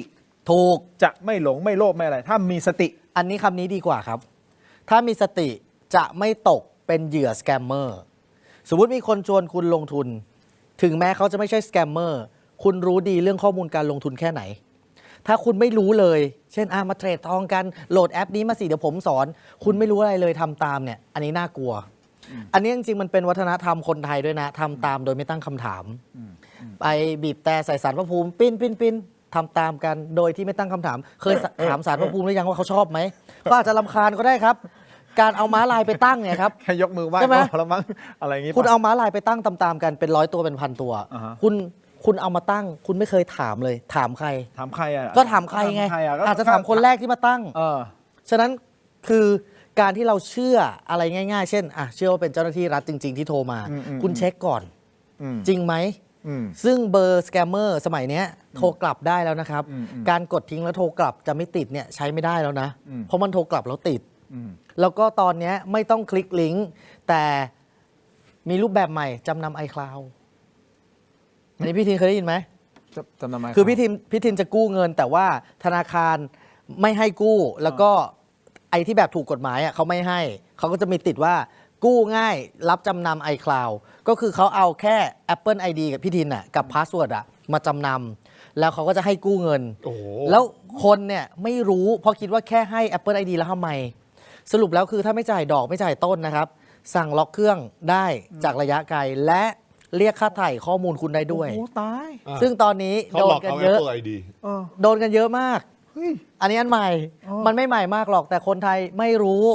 คนไทยไม่รู้ว่าการให้พาสเวิร์ด Apple ID มาจะเกิดอะไรต่อมา อันนี้คือแบบใหม่กู้เงินนอกระบบนะ นี่คือให้พาสเวิร์ด Apple ID เท่ากับเหมือนให้พาสเวิร์ด ATM เราเลยนะเนี่ย ถูกทำได้ทุกอย่าง โอ้ตายตาย อันเนี้ยครับก็เลยจะบอกว่าต้องมีสติ ทุกอย่างตรวจสอบข้อมูลก่อน ไม่ว่าจะเป็น Facebook ของแม่คุณทักมายืมเงินหรือให้โอนเงินไปก่อน หรือเสียงเหมือนพ่อคุณแค่ไหน เช็คก่อนทุกสาย ทุกการโอนเงินออกต้องถูกเช็คเสมอแล้วก็ไม่มีเจ้าหน้าที่รัฐหน่วยงานไหน เขาให้คุณโอนเงินเพื่อตรวจสอบใดๆทั้งสิ้น ไม่มี เราพยายามเตือนเรื่องนี้มาตลอดนะ ช่อง ใช่ 7 SG ของเราทุกช่วงข่าวเราก็ ถูก พูดเสมอนะแต่การถกไม่เถียงเราก็พูดเสมอนะยังมีเหยื่อมานั่งอยู่ตรงนี้แล้วก็มาเล่าเหตุการณ์ทั้งโดนแบบนึกออกบางคนโดนล้านหนึ่ง2 ล้าน 10 ล้านอย่างเงี้ยเอาบ้านไปจำนองอย่างที่อาจารย์ติงพูดเราก็พยายามเตือนนะแต่สุดท้าย เราเตือนได้เท่าที่เราเตือนอะ การเสริมภูมิคุ้มกันในความรู้ก็สามารถทำได้ แต่ว่าภารกิจที่คุณเห็นเกาหลีใต้ทำหรือสหรัฐอเมริกาทำในรอบนี้ ผมคิดว่าเขาเริ่มมองแล้วว่าเครือข่ายสแกมพวกนี้ปฏิบัติตนเปรียบเสมือนผู้ก่อการร้าย ผมยกตัวอย่างที่แบบเข้าใจได้ง่ายที่สุดคือหลังจากเหตุการณ์ 9/11 ในสหรัฐเนี่ย ไอ้ที่ World Trade Center ถล่ม ใช่สหรัฐอเมริกาเขามองว่าประเทศอัฟกานิสถานในเวลานั้นเนี่ยซึ่งเป็นรัฐบาลของกลุ่มตาลิบันปกครองอยู่เนี่ยให้ที่พักพิงสำหรับเครือข่ายการก่อการร้ายของโอซามาบินลาเดนหรืออัลเกดาอัลเกดาเนี่ยใช้อัฟกานิสถานเป็นฐานที่มั่นซึ่งรัฐบาลตาลิบันเนี่ยก็ปล่อยให้อยู่ซึ่งรัฐบาลของประธานาธิบดีบุชเขาก็เลยส่งสัญญาณไปอย่างชัดเจนว่าถ้าไม่ยอมคายโอซามาบินลาเดนให้เราเนี่ยเราก็จะส่งกองกำลัง เข้าไปเลย บุกเข้าไป ซึ่งภารกิจนั้นเป็นภารกิจซึ่งมีชื่อว่า Mission Enduring Freedom เป็นภารกิจทางทหารซึ่งอเมริกาบุกเข้าไปแล้ว เปลี่ยนแปลงการปกครองเอาตาลิบันลงแต่ว่าตามจับบินลาเดนไม่สำเร็จนะบินลาเดนหนีได้ผมคิดว่าไอสถานการณ์เนี่ยวันนี้สำหรับฮุนเซนเนี่ยเขาต้องทำความเข้าใจแล้ว ต้องตระหนักมากเลยนะ เขาต้องตระหนักแล้วว่าถ้าเขาปล่อยให้เป็นอย่างนี้ไปเรื่อยๆเนี่ยไอสิ่งที่เขาเจอกับเกาหลีใต้อะเขาจะเจอกับอีกหลายๆประเทศ ใช่มันไม่ใช่แค่ไม่ใช่เกาหลีใต้ละ คือในที่สุดผมคิดว่าที่อาจารย์พูดมาคือว่าการสร้างภูมิคุ้มกันในพลเมืองในประเทศต่างๆ ทั่วโลกเนี่ยผมคิดว่ามันก็พยายามทำกันไอการสร้าง awareness แบบเนี้ยรณรงค์เมืองนอกก็ไม่ต่างจากเมืองไทยแต่ว่าการปฏิบัติการทลายเครือข่ายพวกนี้ในที่สุดมันก็ต้องใช้กำลังแต่ถ้าเกิดตำรวจกัมพูชาไม่ทำ ใช่ หรือทหารกัมพูชาไม่ลงมือเองเนี่ยไอ้ data center พวกนี้หรือระบบคอมพิวเตอร์ที่อยู่ในตึก ซึ่งเครือข่ายของยกตัวอย่างกรณีก็คือ Prince Group เนี่ยเขาใช้คอมพิวเตอร์เขาใช้ตึกเขาใช้พนักงานแรงงานทาสอย่างคือพวกนี้สำหรับผมมันต้องทลายตึก ทลายตึกแล้วก็จะล้างระบบคอมแล้วก็จับทุกคนออกมาเลย คือมันต้องเป็นการปฏิบัติภารกิจซึ่งใช้บุคลากรกำลังเยอะ ของรัฐ ของรัฐแล้ว รัฐจำเป็น กัมพูชาต้องทำถ้ากัมพูชาทำไม่ได้ก็ออกไป คือให้ประเทศอื่นก็ไปทำ กัมพูชาไม่ทำแต่นี่ฮะล่าสุดครับที่เมียนมาใช่ไหมเมียนมาทำฮะคุณผู้ชมครับ เมื่อคืนที่ผ่านมาทางทหารเมียนมาได้มีการทลายแก๊งสแกมเมอร์ที่เรียกกันว่าอาณาจักร KK Park บริเวณตรงข้ามชายแดนแม่สอดเลยนะฮะกลายเป็นว่ามีชาวต่างชาติร่วม200 ชีวิตเนี่ยฮะ ทำงานอยู่ในนั้น หนีตายก็แน่นอนนะฮะ เห็นกันหมด ก็นี่แหละฮะหนีตายข้ามแม่น้ำมาฝั่งไทยครับนี่ฮะและคาดว่าจะเพิ่มถึงหลักพันในวันนี้นะฮะไม่ใช่แค่ อันนี้ 200นะ คุณรายงานว่าเป็นข่าวดีใช่ไหมเนี่ยอย่างน้อยคือก็ทลายไปอีกรังหนึ่ง ก็ คือ ถ้า แต่ลอยน้ำเข้ามาประเทศเรานะ ก็นี่ไง ไม่ เราก็ต้องรับมือไง แต่ว่ามันต้องเคลียร์ไอ้ข้อมูลคลังข้อมูลพวกนั้นด้วยนะ ใช่ นั่นคื ใช่ อปัญหาเลย คือหมอมปลื้มพูดมานี่คือเห็นภาพนะว่ามันต้องทลายนะแล้วนี่เขาเข้าไปทลายนี่เขาต้องหนีออกมาแล้วกลายเป็นว่าเฮ้ยสุดท้ายอ่ะอาจารย์ตรินหมอมปลื้มคุณผู้ชม แล้วคนเหล่านี้ถ้าเราไม่จับจ้องอย่างดีๆนะมันจะหลุดเล็ด ครับ เข้ามา แต่อย่างน้อย เข้ามากบดานอยู่ในฝั่งไทย แต่ นะ ว่าแต่ข่าวดีก็คือว่าถ้าคุณทำลายไอ้ตัว Office Center ของเขาเนี่ย ถ้าทำได้ คุณก็เขาก็ทำงานไม่ได้ไง อ่า เขาก็ต้มตุ๋นไม่ได้ คือผมดูหนังที่เจสันสเตทัมเป็นพระเอกของ Transporter เขาเล่นเรื่อง Beekeeper แล้วก็ ใช่ Beekeeper นี่ดีมากเลย เขาเจอรัง Scam Center อยู่กลางเมืองสหรัฐเลย เขาก็บุกเข้าไปแล้วก็ เคลียร์ทั้งตึก ถล่มเลย เคลียร์ทั้งตึก แล้ว อันนี้ ทำอย่างนั้น ผมไม่ได้นิยมการใช้กำลังแต่ว่ามันเริ่มถูกมองแล้วไงว่าคุณต้มตุ๋นแบบคนซึ่งเขาแบบไม่มีโอกาสที่จะสู้กับคุณเลยเขาโดนหลอกทั่วโลกทั่วโลกมันแย่ ใช่ครับอาจารย์ตรินมีการพูดคุยกับผมนอกรอบตรงนี้คุณผู้ชมครับอยากให้อาจารย์ตรินคือไอ้พวกแก๊งพวกเนี้ยสแกมเมอร์นะหมอมปลื้มมันไม่ใช่มีแค่แบบชั้นเดียว2 ชั้นนะมันมีหลากหลายชั้นมาก ใช่ครับ ถูกต้องไหมฮะแต่ละชั้นมันจะไม่เหมือนกั ชั้นที่โดนทรมานก็อาจจะได้ค่าตอบแทน หรืออาจจะไม่ได้ค่าตอบแทนเลยด้วยซ้ำการโดนลงโทษก็มีตั้งแต่ตอกเล็บใช่ไหมตัดมือ คือมันมีทุกอย่างเลยนี่ระดับล่างสุด ระดับล่างที่เป็นทำหน้าที่ในการโทรศัพท์มาหลอก แล้วแต่ถ้าคุณมีความสามารถในการโน้มน้าวคุณอาจจะอยู่ในคือเขาจะส่งต่อกันหลายแผนก มีแผนกการหาข้อมูล หาข้อมูลเสร็จปุ๊บการแมทชิ่งเลขบัญชี สมมติโทรมาคุณชื่อนี้ถูกไหมชื่อถูกเลขบัญชีใช่ไหมเวลาสแกมเมอร์มันได้ข้อมูลมาครับมันจะต้องทำการแมทชิ่งก่อนบางทีมันไม่รู้ว่าเลขบัญชีเนี้ยเป็นของเรา มันตรงกับเบอร์นี้ไหมการที่มันโทรมาหาเราแล้วเรายืนยันอ่ะทำให้มิจฉาชีพทำงานได้ง่ายขึ้น โอ้ ที่เรา ยืนยันว่านี่ ใช่ คือ ค่ะ ผม ใช่ มันก็ไม่ เบอร์ใช่ ไม่ควรจะ ไม่ควร คุย ยืนยัน ตั้งแต่แรก เบอร์คุณทินใช่ไหมครับอ๋อใช่ครับ ครับผม ติ๊กถูกแล้วแสดงว่ามันมีข้อมูลเราอยู่แล้ว มันทำงานกันเป็นขบวนการใหญ่แหละ ถูกแล้วใครที่มีความสามารถในการโน้มน้าวหรือคุยโทรศัพท์เขาก็จะให้คุยอาจจะคนนี้สวมบทเป็นเจ้าหน้าที่นะ เจ้าหน้าที่อะไรก็ได้อยู่ที่ว่ามันได้ข้อมูลหลุดมาจากไหนในตลาดมืด อย่างเช่น สมมติได้ข้อมูลรั่วจากสมมติอันตรายสุดๆ คือโรงพยาบาล ข้อมูลหลุดจากโรงพยาบาลอย่างเงี้ยก็รู้ว่าเราต้องการเลือดเรากำลังเป็นโรคนั้นอยู่ อยากจะจองหัวใจตับไตไหมไอคนอยากตายแล้วมีเงินมันก็อยากไงมันก็อาศัยทุกอย่างได้ข้อมูลอะไรค่อยไปเปลี่ยนบทบาทครับ ถ้าได้เรื่องที่ดินก็จะเอาเรื่องที่ดินมาหลอกเราไง อยู่ที่ว่ารั่วจากไหน ถ้าได้มีภาษีอันนี้มีภาษี ใช่ ภาษีสรรพากรเข้ามาจัดการ ได้หมดเลย ก็ประชุมอาเซียนสุดสัปดาห์ ที่ ที่ จะ ถึ ถึ ง ง เนี่ เนี่ย ย ก็เขาหวังกันว่าหลายประเทศจะหยิบยกประเด็นนี้ขึ้นมากดดันให้นายกคุณมาเนตเนี่ยกลับไปแล้วก็เอาจริงเอาจังกับเรื่องนี้ เพราะว่า เขาจะเอาจริงไหมผมเอา ผมคิดว่ามันมีโอกาส เพราะว่าคุณต้องเข้าใจว่าณเวลานี้มันเหมือนปัญหาการก่อการร้ายละคือคุณมีที่พักพิงให้คนซึ่งสามารถทำลายชีวิตของพลเมืองของประเทศต่างๆ ได้ทุกทวีปหมดเลย ซึ่งมันคือการมันคล้ายๆการก่อการร้ายแล้วแต่ว่าเป็นทางการเงินอะ ถูก คือขนาดจริง ๆ แล้วเซลล์ก่อการร้ายเนี่ยเขายังไม่มีประสิทธิภาพขนาดนี้นะเขาจะระเบิดได้เฉพาะอาคารหนึ่งในประเทศหนึ่งทีแล้วก็จบ แล้วก็วางแผนอีกครึ่งปีแล้วก็อีกประเทศหนึ่ง ใช่ แต่นี่คือแบบ ก็แม่งทั่วโลกแบบ เพราะผมคิดว่ามันเป็นวาระ international ไม่ใช่วาระแห่งชาติ เป็นวาระของโลก ใช่ คราวนี้ก็เขายกระดับถกเรื่องนี้ในการประชุมสภา IPU ถูกฮะ ซึ่งก็ดีแล้ว แต่ว่าอันนั้นมันไม่ได้มีเขาเรียกว่าเขี้ยวเล็บเท่าไหร่ IPU มันเป็นประเด็นก็ถกกัน แต่ว่าผมคิดว่างานนี้ถ้าทรัมป์ให้ความสำคัญนะเพราะทรัมป์รู้ว่า FBI แล้วก็กระทรวงการคลังเขา เขามี เนี่ย ข้อมูล มีข้อมูล เยอะ ไว้ถ้าทรัมป์กดดันเรื่องนี้ทรัมป์แค่เปิดประเด็นขึ้นมา ในช่วงลงนามนี่แหละ เปิดประเด็นขึ้นมาว่าเฮ้ยกัมพูชาyou crack down สแกมเซ็นเตอร์โอ้โหคุณคิดดูมันจะเป็นขวดที่แบบกระชอนไปทั่วโลก คุณเซนจะละอายเลย เขามีโอกาสไหม มี ประธานาธิบดี มี ประธานาธิบดีโดนัลด์ทรัมป์มีโอกาส ครับ มีโอกาสที่จะได้โนเบลไพรส์ไหม อ๋อไม่ Nobel มันไปแล้ว Nobel มันหลุด ปีหน้าไงปีหน้าโนเบลพีซ ผมยากเขาไม่ให้อะแต่ว่าเขาไม่อยากจะให้เขาดูที่เจตนารมณ์ อ้าว เขาดูที่เจตนารมณ์ ก็เขาอยากจะให้ คืออันนี้ ให้ ทำเพื่อผลงานมันต้อง เอาล่ะ ทำจากใจ เดี๋ยว แต่ว่า เราจะแปลสิ่งที่หม่อมปลื้มพูดเนี่ยส่งไปให้ประธานาธิบดี ครับ โดนัลด์ทรัมป์พูด ภาษาเกินไป แต่ไม่เป็นไรคืออย่างเงี้ยอย่างน้อยทรัมป์เขาร่วมกดดันกัมพูชาเนี่ย ก็ดี ที่ว่าเราใช้โอกาสนี้ มันก็เซฟได้เป็นล้านชีวิตนะ อาจารย์ตริน ปัจจัยอะไรบ้างที่ทำให้ประเทศหนึ่ง ผมไม่รู้ประเทศอะไรนะฮะประเทศหนึ่งที่เจอปัญหาเรื่องของสแกมเมอร์เนี่ยแล้วประเทศนั้นอ่ะดันไปอยู่ใกล้อีกประเทศหนึ่งที่เป็นแหล่งสแกมเมอร์ปัจจัยอะไรบ้างที่ทำให้ประเทศที่โดนหนักๆอ่ะเหมือนทำอะไรก็ชักช้าที่จะไปปราบสแกมเมอร์หรือขอความร่วมมือจากแหล่งสแกมเมอร์ของประเทศอีกประเทศหนึ่งครับมีปัจจัยอะไรบ้างให้ เราเป็นสแกมเมอร์เองไง อ๋อเหรอฮะเป็นเพราะเราเป็นสแกมเมอร์ เราเป็นสแกมเมอร์เองหรือว่าเรามีส่วนได้ส่วนเสียกับสแกมเมอร์ที่นั่งอยู่ติดกัน อ๋อผมไม่รู้ประเทศอะไรนะ ก็ไม่รู้เหมือนกันครับ ใช่ผมแค่ยกตัวอย่างว่าประเทศ คือใน ประเทศกอไก่ประเทศขอไข่ มีอย่างนี้ สมมติว่าเราเห็นคนนี้ทำผิด อ่า เราเห็นคนนี้ทำผิด อ่า เราเห็นมาตลอด อ่าฮะ ทำไมเราไม่ห้าม ไม่กล้า อ่า หรือว่าคนเนี้ยเราแคร์ อืม มีอยู่ไม่กี่เหตุผลเอง อืม เพราะว่าถ้าเราเป็นคนดีและทำเพื่อคนอื่นรู้ว่าคนนี้ทำร้ายคนอื่น เราต้องหยุดการกระทำนี้ ในแง่ของมนุษย์ปกติวินยูชนทั่วไปต้องทำแต่เราไม่รู้ว่าเรากำลังพูดถึงวินยูชนหรือเปล่า ผมพูดในแง่ของคนทั่วไปอะที่มีการตัดสินใจที่ไม่ทำร้ายคนอื่น เห็นแก่ส่วนรวม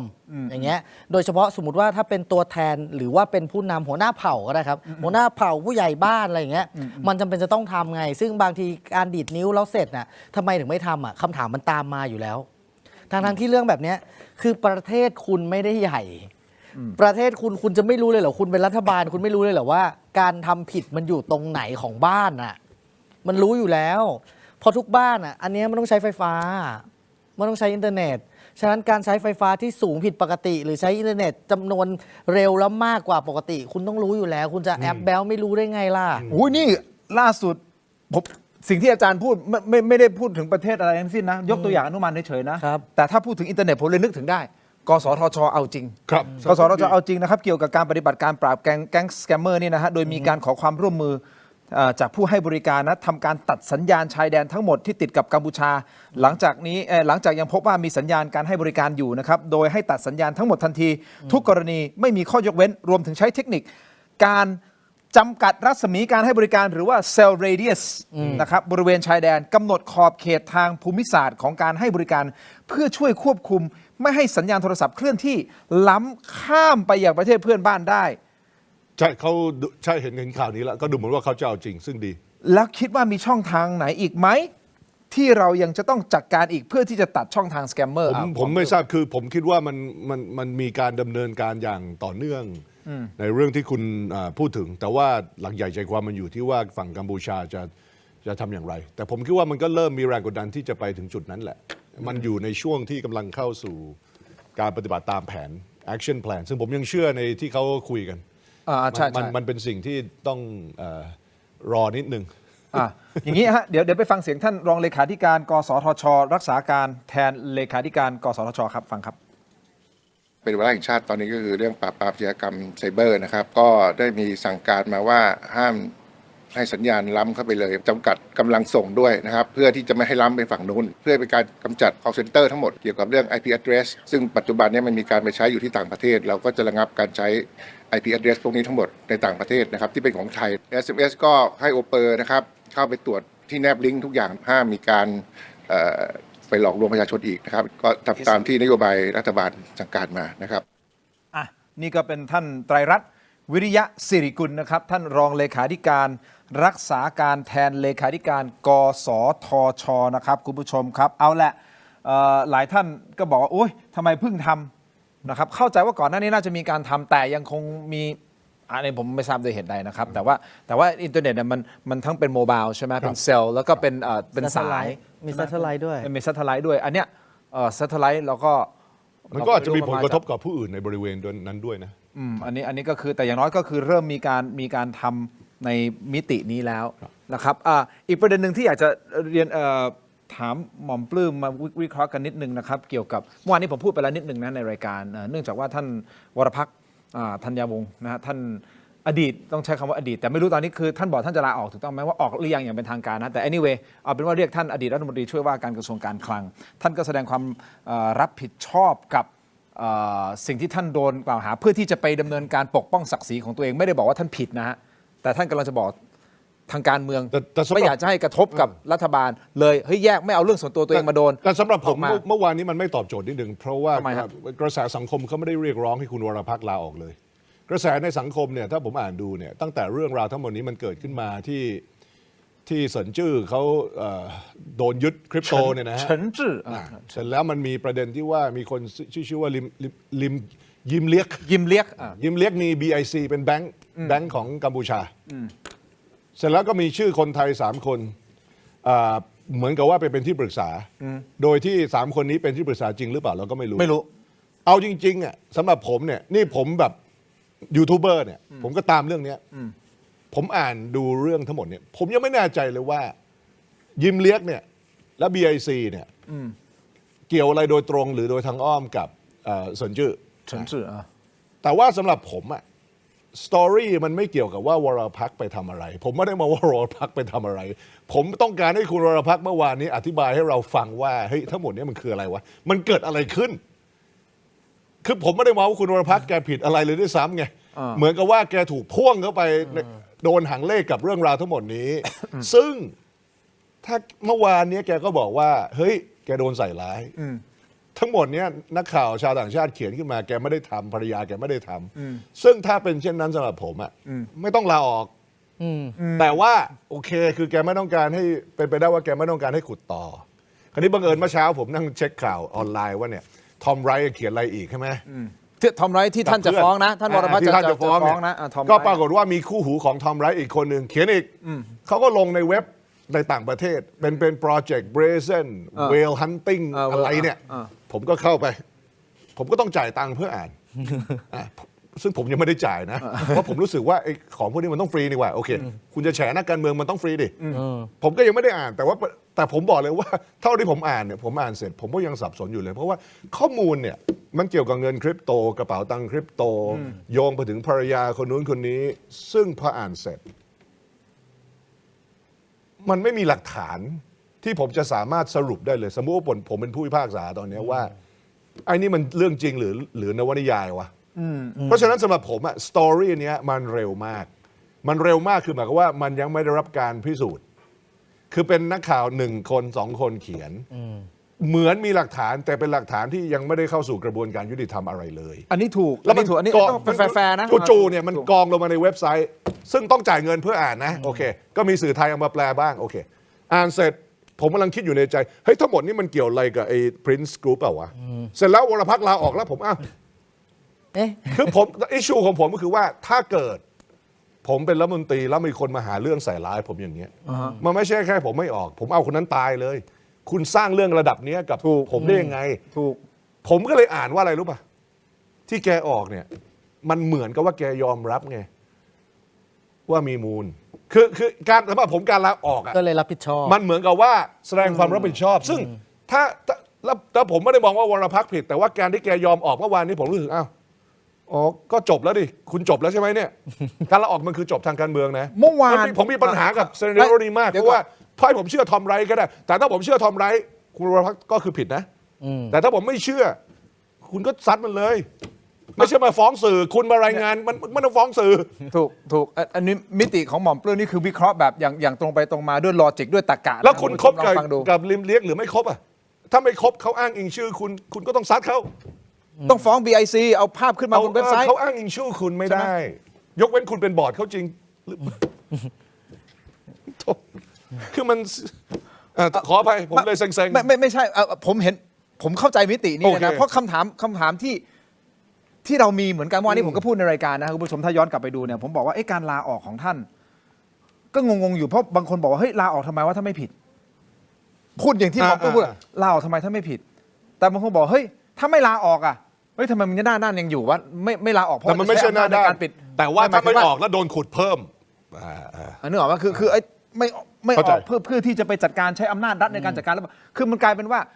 ท่านออกหรือไม่ออกท่านก็โดนอยู่ดีในการ โอเค ในการ เข้าใจ โจมตี ผมกำลังจะสื่ออย่างนั้นถูกต้องไหมฮะ ครับ คราวนี้ตัดภาพอันนี้คือ แต่ว่า วิเคระห์ แต่พรุ่งนี้ทอมไรท์ก็เขียนเกี่ยวกับคุณก็ได้ถ้าอยากเขียนทอมไรท์จะเขียนเกี่ยวกับใครก็ได้คุณเข้าใจป่ะ ถูกฮะ ไม่อิมมิวนิตี้มีเพราะอะไรป่ะสมมติเขาอยู่ที่ไหนอะอิชูคือทอมไรท์อยู่ที่ไหนอะคือเขาเขียนลงปุ๊บในเว็บไซต์อะเมียคุณไปมีกระเป๋าคริปโตไหมคุณจะพิสูจน์ที่ไหนอะคุณบอกว่าไม่มีอาจารย์สารณีมาลบกับคุณวรพักษ์อีกวันนี้ บอกว่าเนี่ยหลักฐานคุณวรพักษ์ก็บอกว่าเมียผมบอกไม่มีกระเป๋าคริปโตอิชูคือว่าให้ตกลงความจริงมันพิสูจน์ได้หรือเปล่า เราก็ย้ำอีกครั้งหนึงนะคุณ คือ ผู้ชมครั คื บ อปัญหาของผมคือสตอรี่เนี้ยเผลอๆความจริงพิสูจน์ไม่ได้เพราะหลักฐานที่ทอมเอามาลงอ่ะผมไม่แน่ใจหลักฐานนั้น verify หรือเปล่า อย่างนี้ถ้ามีโอกาส ผมอยากจะคุยกับคุณทอมไรท์เหมือนกันนะ คือมันอยู่ที่ความน่าเชื่อถือของคนคนเดียวละ นัก ถูไหม ข่าวที่เป็นระดับเขาเคยอยู่ Wall Street Journal อะไรตัว โอเค เขาเจาะเรื่อง 1MDB แต่โทษที 1MDB มันผิดโดยที่มันผิดในตัวของมันไง อยู่มาเลเซียป่ะวันนี้ นักข่าวคนไหนเจาะ 1MDB มันก็ผิดนะครับนะโอเค โอเคเดี๋ยวลองดูนะฮะ เราลองดูว่าจะสามารถติดต่อคุณทอมไรท์นะฮะเพื่อที่จะมาสนทนากันนิดนึง แต่ผมไม่ต้องมาเถียงกับเขานะ ผมอยากจะเชื่อเขาแค่นั้น คุณทอมไรท์บอก I'm online here oh you're watching ไม่คุณควรจะเชิญมา เพราะว่าอิชูคือว่ามันเป็นเรื่องของการ จริง ที่คืออย่างนี้มันเป็นสตอรี่ที่ภาษาอังกฤษเนี่ยคนไทยฟังแล้วงงฮะผมก็งง It's okay, Mr. Tom Wright. If you're watching my show or a part of my clip, I extend my invitation to you to come on my show to talk about the issue that คุณ you. เชิญคุณวรพักษ์มาด้วย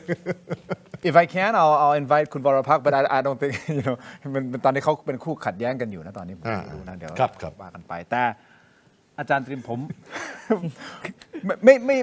ม่ใช่อาจารย์ตริมวิเคราะห์การเมืองนะแต่ว่าวิเคราะห์พฤติกรรมของเพราะอย่างที่ผมบอกไงลาออกก็โดนด่าไม่ลาออกก็โดนด่า ผมว่าการ มัน ลออก สามารถวิเคราะห์อะไรได้ในพฤติกรรม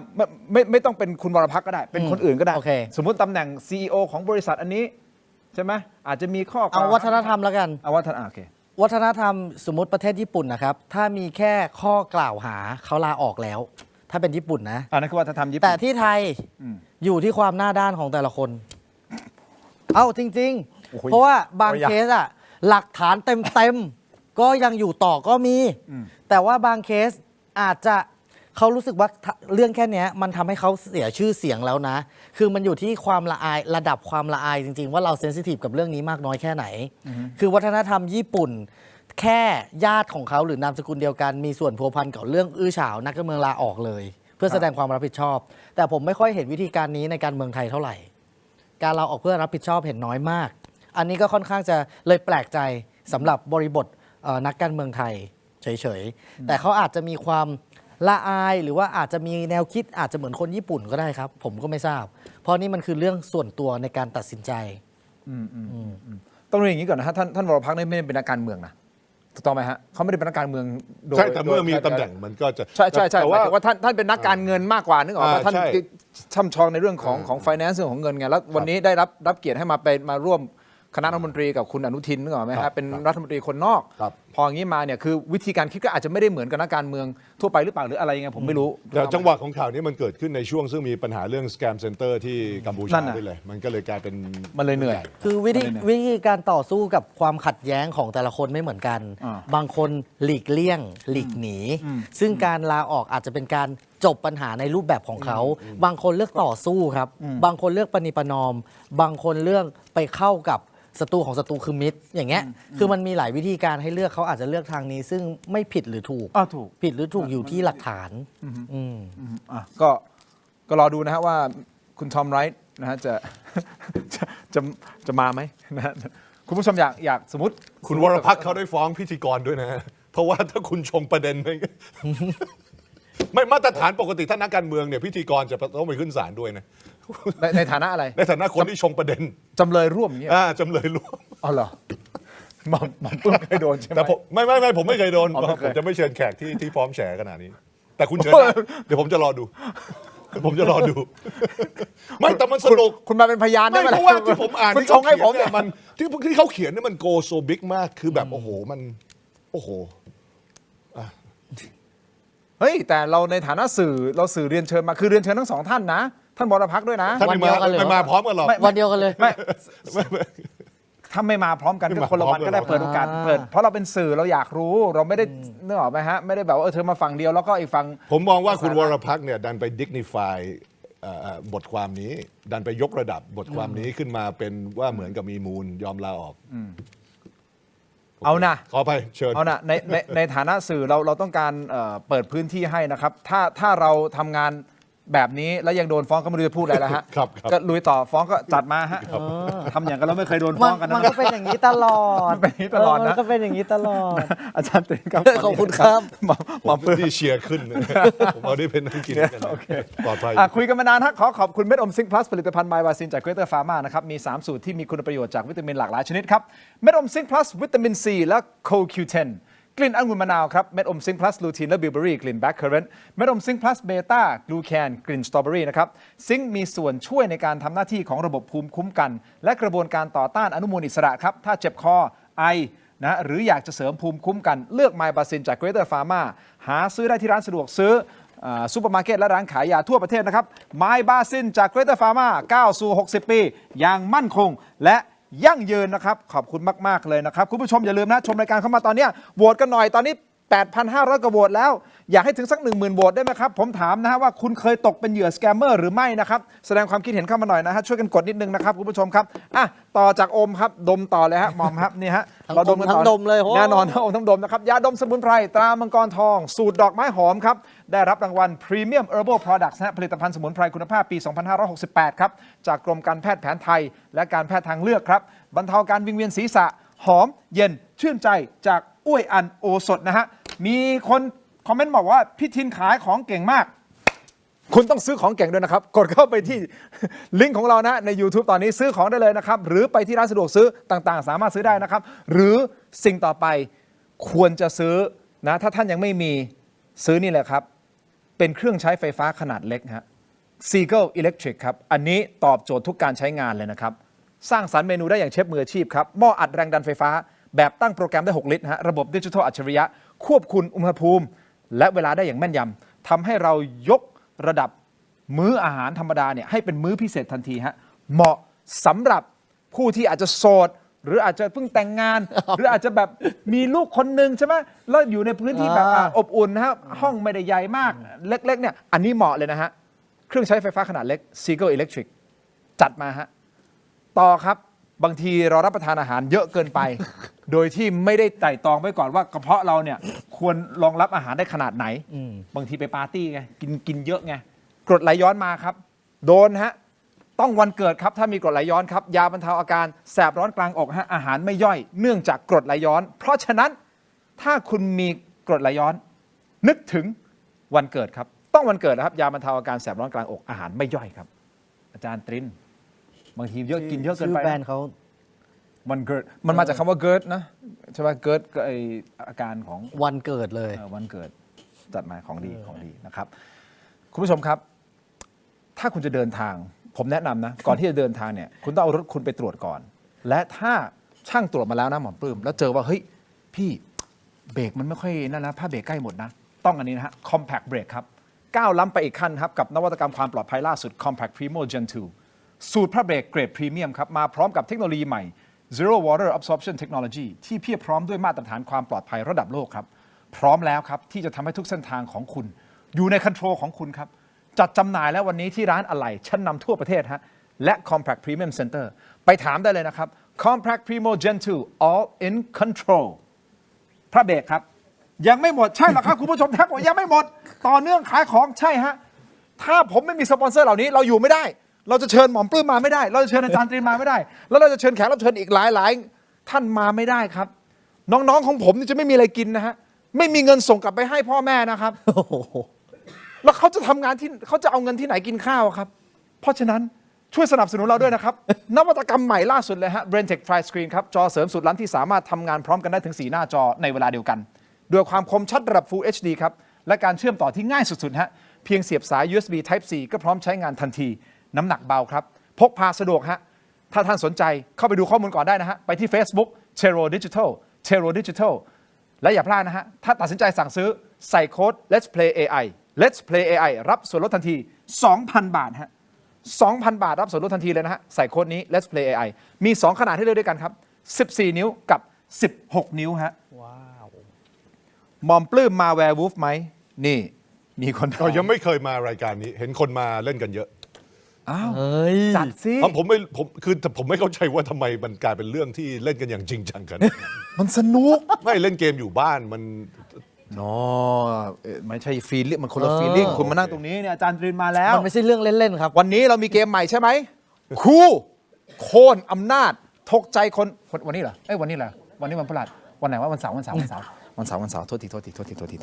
ขายของเพลินวันเสาร์ฮะต้องติดตามฮะคู่เกมโค่นอำนาจเทปแรกจะเป็นใครนักการเมืองระดับแถวหน้าใช่ไหมมาในรายการใช่ไหมคุณจัดมาเลยสนุกมากหมอมปุ้มต้องดู ครับ เคยดูไหมครับ เดี๋ยวติดตามฮะดูวอลวูฟเคยดู คุณต้องติดตามฮะ ครับ ถ้าติดตามแล้วเนี่ยเดี๋ย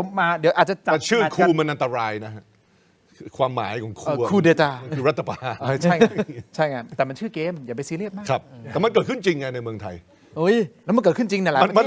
ประเทศอื่นเขาเล่นเขาพูดคำนี้ได้เพราะว่ามันไม่ค่อยเกิด อ๋อชนแล้วหนีอีกแล้วนะ ชนแล้วหนี ชนแล้วหนีอย่างนี้ฮะขออย่างหนึ่งได้ไหมคุณผู้ชมครับ เมื่อสักครู่นี้สำหรับทีมงานของผมได้มีอาหารมีข้าวกินกันนะครับ แต่ตอนนี้ให้ลูกผมได้มีนมกินครับ ไปที่ช้อปปี้ตอนนี้ฮะพิมพ์คำว่า CHOL และครีมทามือครับชนอโรมาทีครีมทามือฮะนี่คือครีมทามือที่มีสูตรน้ำมันหอมระเหยในนี้ครับน้ำมันหอมระเหยแท้ครับมือพังซ่อมได้ซ่อมแซมฟื้นฟูลดริ้วรอยครับไฮยาลูรอนิกนะสารสกัดจากดอกไม้พืชพันธุ์ต่างๆธรรมชาติ 100% อยู่นี้จัดมาฮะชนอโรมาทีแฮนด์ครีมครับเปิดใจกันหน่อยจริงๆอ่ะผมมีหลาย SKU มากเลยนะครับแต่นี่เป็น SKU ที่อยากจะให้ลองเปิดใจดูครับเพราะเราทำเรื่องของน้ำมันหอมระเหยแล้วก็การบำบัดมาหลายปีมากนะครับและชาวต่างชาติส่วนมากลูกค้าของผมเป็นชาวต่างชาติครับที่หน้าร้านไม่ว่าจะเป็นที่ไอคอนสยามเซ็นทรัลเวิลด์M Quartier King Power แต่ตอนนี้เราขายออนไลน์อยากให้คนไทยได้ลองใช้แบรนด์ของคนไทยครับอยากให้ลองใช้แบรนด์ของคนไทยที่เป็นคุณภาพที่ชาวต่างชาติยอมรับเปิดใจกันหน่อยนะฮะเข้าไปดูครับมีเก็บโค้ดอะไรต่างๆมากมายนะครับรับรองฮะลองเปิดใจหลอดเดียวลองดูก่อนฮะลองหนึ่งถ้าใช้ดีบอกต่อถ้าใช้ไม่ดีก็เอามาปาหัวผมที่ช่อง7ได้ ท้าเลยขนาดนั้น ไม่เกี่ยวนะตาหัวทีมงานก็ได้ฮะเขาพร้อมที่จะน้องเขาน่ารักมากพร้อมที่จะฮาลาคีรี ทีมงานชื่อจูเนียร์ครับ โอ้จัดไปนะครับขอบคุณมากๆเลยนะครับมีอะไรเอามาอีกพอแล้วฮะผมขายของแค่นี้พอแล้วฮะวันนี้หมอมปึ้งบอกมึงขายเร็วๆเถอะ คุณผู้ชมขอบคุณที่โหวตกันเข้ามานะครับตอนนี้ไม่ถึง 10,000 ไม่เป็นไรเราก็แฮปปี้แล้วแค่นี้นะฮะที่โหวตเข้ามาในวันหยุดแบบนี้นะฮะ 9,000 กว่าโหวตนะครับคุณเคยตกเป็นเหยื่อสแกมเมอร์หรือไม่ 33% เคยอ่ะที่ชมรายการอยู่ตอน เย นี้ อะ นี่ตัวเลขไม่น้อยเลยนะ ใช่ 33% บอกว่าเคยตกเป็นเหยื่อสแกมเมอร์นะฮะ เดี๋ยวผมบอกเปอร์เซ็นต์อีกอันนึงน่าสนใจ อ่ะยังไงฮะ น้อยกว่า 1% ได้เงินคืนครับ มันไปแล้วไปเลย ใช่ เราสร้างภูมิคุ้มกันอย่างที่หมอปลื้มบอกฉีดวัคซีนเราสร้าง ผมเห็นเจ้าหน้าที่ตำรวจเขาบอก อาจจะต้องเริ่มต้นที่วัคซีนเพราะว่า วัคซีนไซเบอร์ ยังปราบไม่ได้ ก็คือไม่ต้องเริ่มที่นี่ไม่ต้องไปรับสายไม่ต้องไปดู มีสติที่อาจารย์ตรินบอก ใช่ มีสติคำถามสุดท้ายหมอมปลื้มผมอุตส่าห์เซฟเอาไว้ คุณอนุทินชาญวีรกูล มีโอกาสที่จะยุบสภาก่อนกำหนดไหม ไม่น่าจะไม่น่าจะมีอะไรน่าตื่นเต้นขนาดนั้นพรรคการเมืองแต่ละพรรคก็ยังเตรียมความพร้อมอยู่ ผมคิดว่ามันเป็นช่วงซึ่งทุกพรรคก็รู้กันว่าเนี่ยช่วงเตรียมตัวสำหรับการเลือกตั้ง เตรียมเรื่องประชามติด้วยเพราะฉะนั้นผมคิดว่าไม่ได้มีเหตุผลที่ต้องทำอะไรขนาดนั้น อ๋อเหรอ ฮะมันไม่ได้มีมันไม่ต้องหนีอะไรไม่มีอะไร เหรออภิปรายไม่ไว้วางใจ ไม่ สติ ผมว่ามันไม่ได้มีอะไรที่จะเล่นรัฐบาลนี้ได้สักเท่าไหร่รวมทั้งเรื่องสแกมเมอร์นี้ด้วย อ๋อเหรอฮะ เพราะว่าอย่างที่ผมบอกคือข้อมูลที่เรานั่งคุยกันน่ะมันเป็นข้อมูลที่เราเชื่อว่าเขาต้องทำนู่นทำนี่แต่ว่ามันยังไม่มีอะไรที่บอกว่ารัฐบาลล้มเหลวหรือปล่อยปละละเลยด้านใดโดยตรง มันเป็นกัมพูชาแหละปล่อยปละละเลยแต่มันไม่ใช่รัฐบาลปล่อยปละละเลยอะไรเขาเพิ่งเริ่มทำงานครับก็ไม่มีผมว่าอยู่ ก็ให้ความเป็นธรรมกับทางรัฐบาลด้วยนะครับก็คือท่านอนุทินก็บอกเมื่อไม่กี่วันก่อนนะถ้าผมจำไม่ผิดท่านก็บอกว่าให้รอดูใช่ไหมเรื่องของการปราบสแกมเมอร์ให้รอดูเพราะฉะนั้นเราก็ต้องให้เวลาท่านนิดนึงในการพิสูจน์ฝีมือจริงๆว่าท่านจริงใจมากน้อยแค่ไหนในการที่จะเข้าไปปราบสแกมเมอร์ตรงนี้นะครับถึงแม้อาจจะบางท่านอาจจะบอกทำไมนานจังเลยวะทำไมช้าจังเลยวะทำไมช้าจังเลยวะแต่เขาอาจจะมีขั้นตอนในการทำก็ได้นี่เพื่อความยุติธรรมเพื่อความแฟร์นะครับนะฮะแต่ถ้าสมมติเวลาล่วงเลยมากไปกว่านี้แล้วยังไม่ขยับอะไรก็เราก็ถล่ม เต็มที่ เราก็เต็มที่ อาจารย์ตริน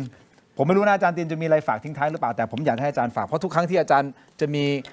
ประโยค ขายของได้ไหม ไม่พอพูดเรื่องผิดกฎหมายอะไรอย่างเงี้ยก็มหิดลนะครับภายใต้คณะผมสังคมศาสตร์และมนุษยศาสตร์เพิ่งเปิดหลักสูตรนิติศาสตร์ครั้งแรกนิติศาสตร์มหิดลครั้งแรกที่แคส69ครับรับสมัครวันที่1ธันวานี้ถึง8มกราหน้าภายในก่อนเที่ยงเท่านั้นสำหรับนิสิตนักศึกษานะครับที่สนใจอยากจะเรียนนิติศาสตร์ซึ่งความแข็งแกร่งเราอยู่ที่กฎหมายการแพทย์ซึ่งมหิดลเป็นมหาลัยการแพทย์ไงก็ฝากไว้ในอ้อมใจด้วยครับหลักสูตรนิติศาสตร์ของมหิดลครับสังคมศาสตร์และมนุษยศาสตร์อันนี้ให้ขายของแล้วนะ ขายของ แต่ทิ้งท้ายในช่วงสุดท้ายนิดนึงนะครับ เกี่ยวกับเรื่องของ ได้ ทั้งหมดเนี่ยที่เกิดขึ้นพวกสถานการณ์พวกสแกมเมอร์พวกอะไรเงี้ยอยากให้ลอง โอเค ฝากนิดนึงหลายๆมิติ โดยที่อาจจะไม่ได้ไปอิงบุคคลใดบุคคลห โอเค นึ่งแต่ว่าเอาภาพ ไม่เคยอิงใครอยู่แล้ว โอเคครับ แต่งงมากเลยว่าทำไมเราเดือดร้อนตลอดเลยเนาะ ไม่เป็นไรผมอยู่ข้างอาจารย์ฮะอยู่ข้างอาจารย์ ผมคิดว่าการป้องกันสแกมเมอร์มีทั้งระดับตัวเราเองก็คือระดับปัจเจกกับระดับแมคโครซึ่งต้องเป็นอำนาจของรัฐที่จะช่วยแก้ไขปัญหาได้ คือลำพังเราแก้ไขปลายทางครับ การที่ให้วัคซีนคือแก้ไขปลายทาง ครับ แต่ต้นทางถ้ามันยังมีตึกในการทำงานอยู่ มันก็ยังจะคงมีสแกมเมอร์อยู่ ฉะนั้นก็เห็นด้วยกับการถล่มตึกไปเลยนะ คือ แต่ถล่ม ดู ตึก ในหนังเนี่ย ถล่มตึกแต่ถ้าฮาร์ดดิสยังอยู่ ต้องเก็บของพวกนั้นทั้งหมด ถูกต้องถล่มตึกไม่มีความหมาย ฉะนั้นการจับตัวผู้กระทำได้เป็นแค่ปลายทางเท่านั้นเองครับ ครับ ระบบและตัวคนบงการใหญ่ พวกนายทุนน่ะเจ้าของคือตัวการใหญ่ ดังนั้นนอกจากให้ความรู้ด้วยวัคซีนไซเบอร์แล้วเนี่ยก็ต้องให้รัฐมีอำนาจจัดการทำด้วย ต้องทุกฝ่ายร่วมมือกัน สุดท้ายแล้วมีสติครับ ทุกสายที่โทรเข้ามาต้องมีสติก่อนรับครับวันนี้ขอบคุณทั้งสองท่านมากเลยนะครับสนุกจริงๆนะฮะในวันหยุดแบบนี้ขอบคุณทุกท่านสำหรับการติดตามนะครับอาจารย์ตินครับขอบ ขอบ มาก คุณ ครับ ครับขอบคุณครับ ทั้งหมดนี้ ส คือ วั ผ ส ม ดีครับไม่เถียงครับลาไปก่อนครับสวัสดีครับ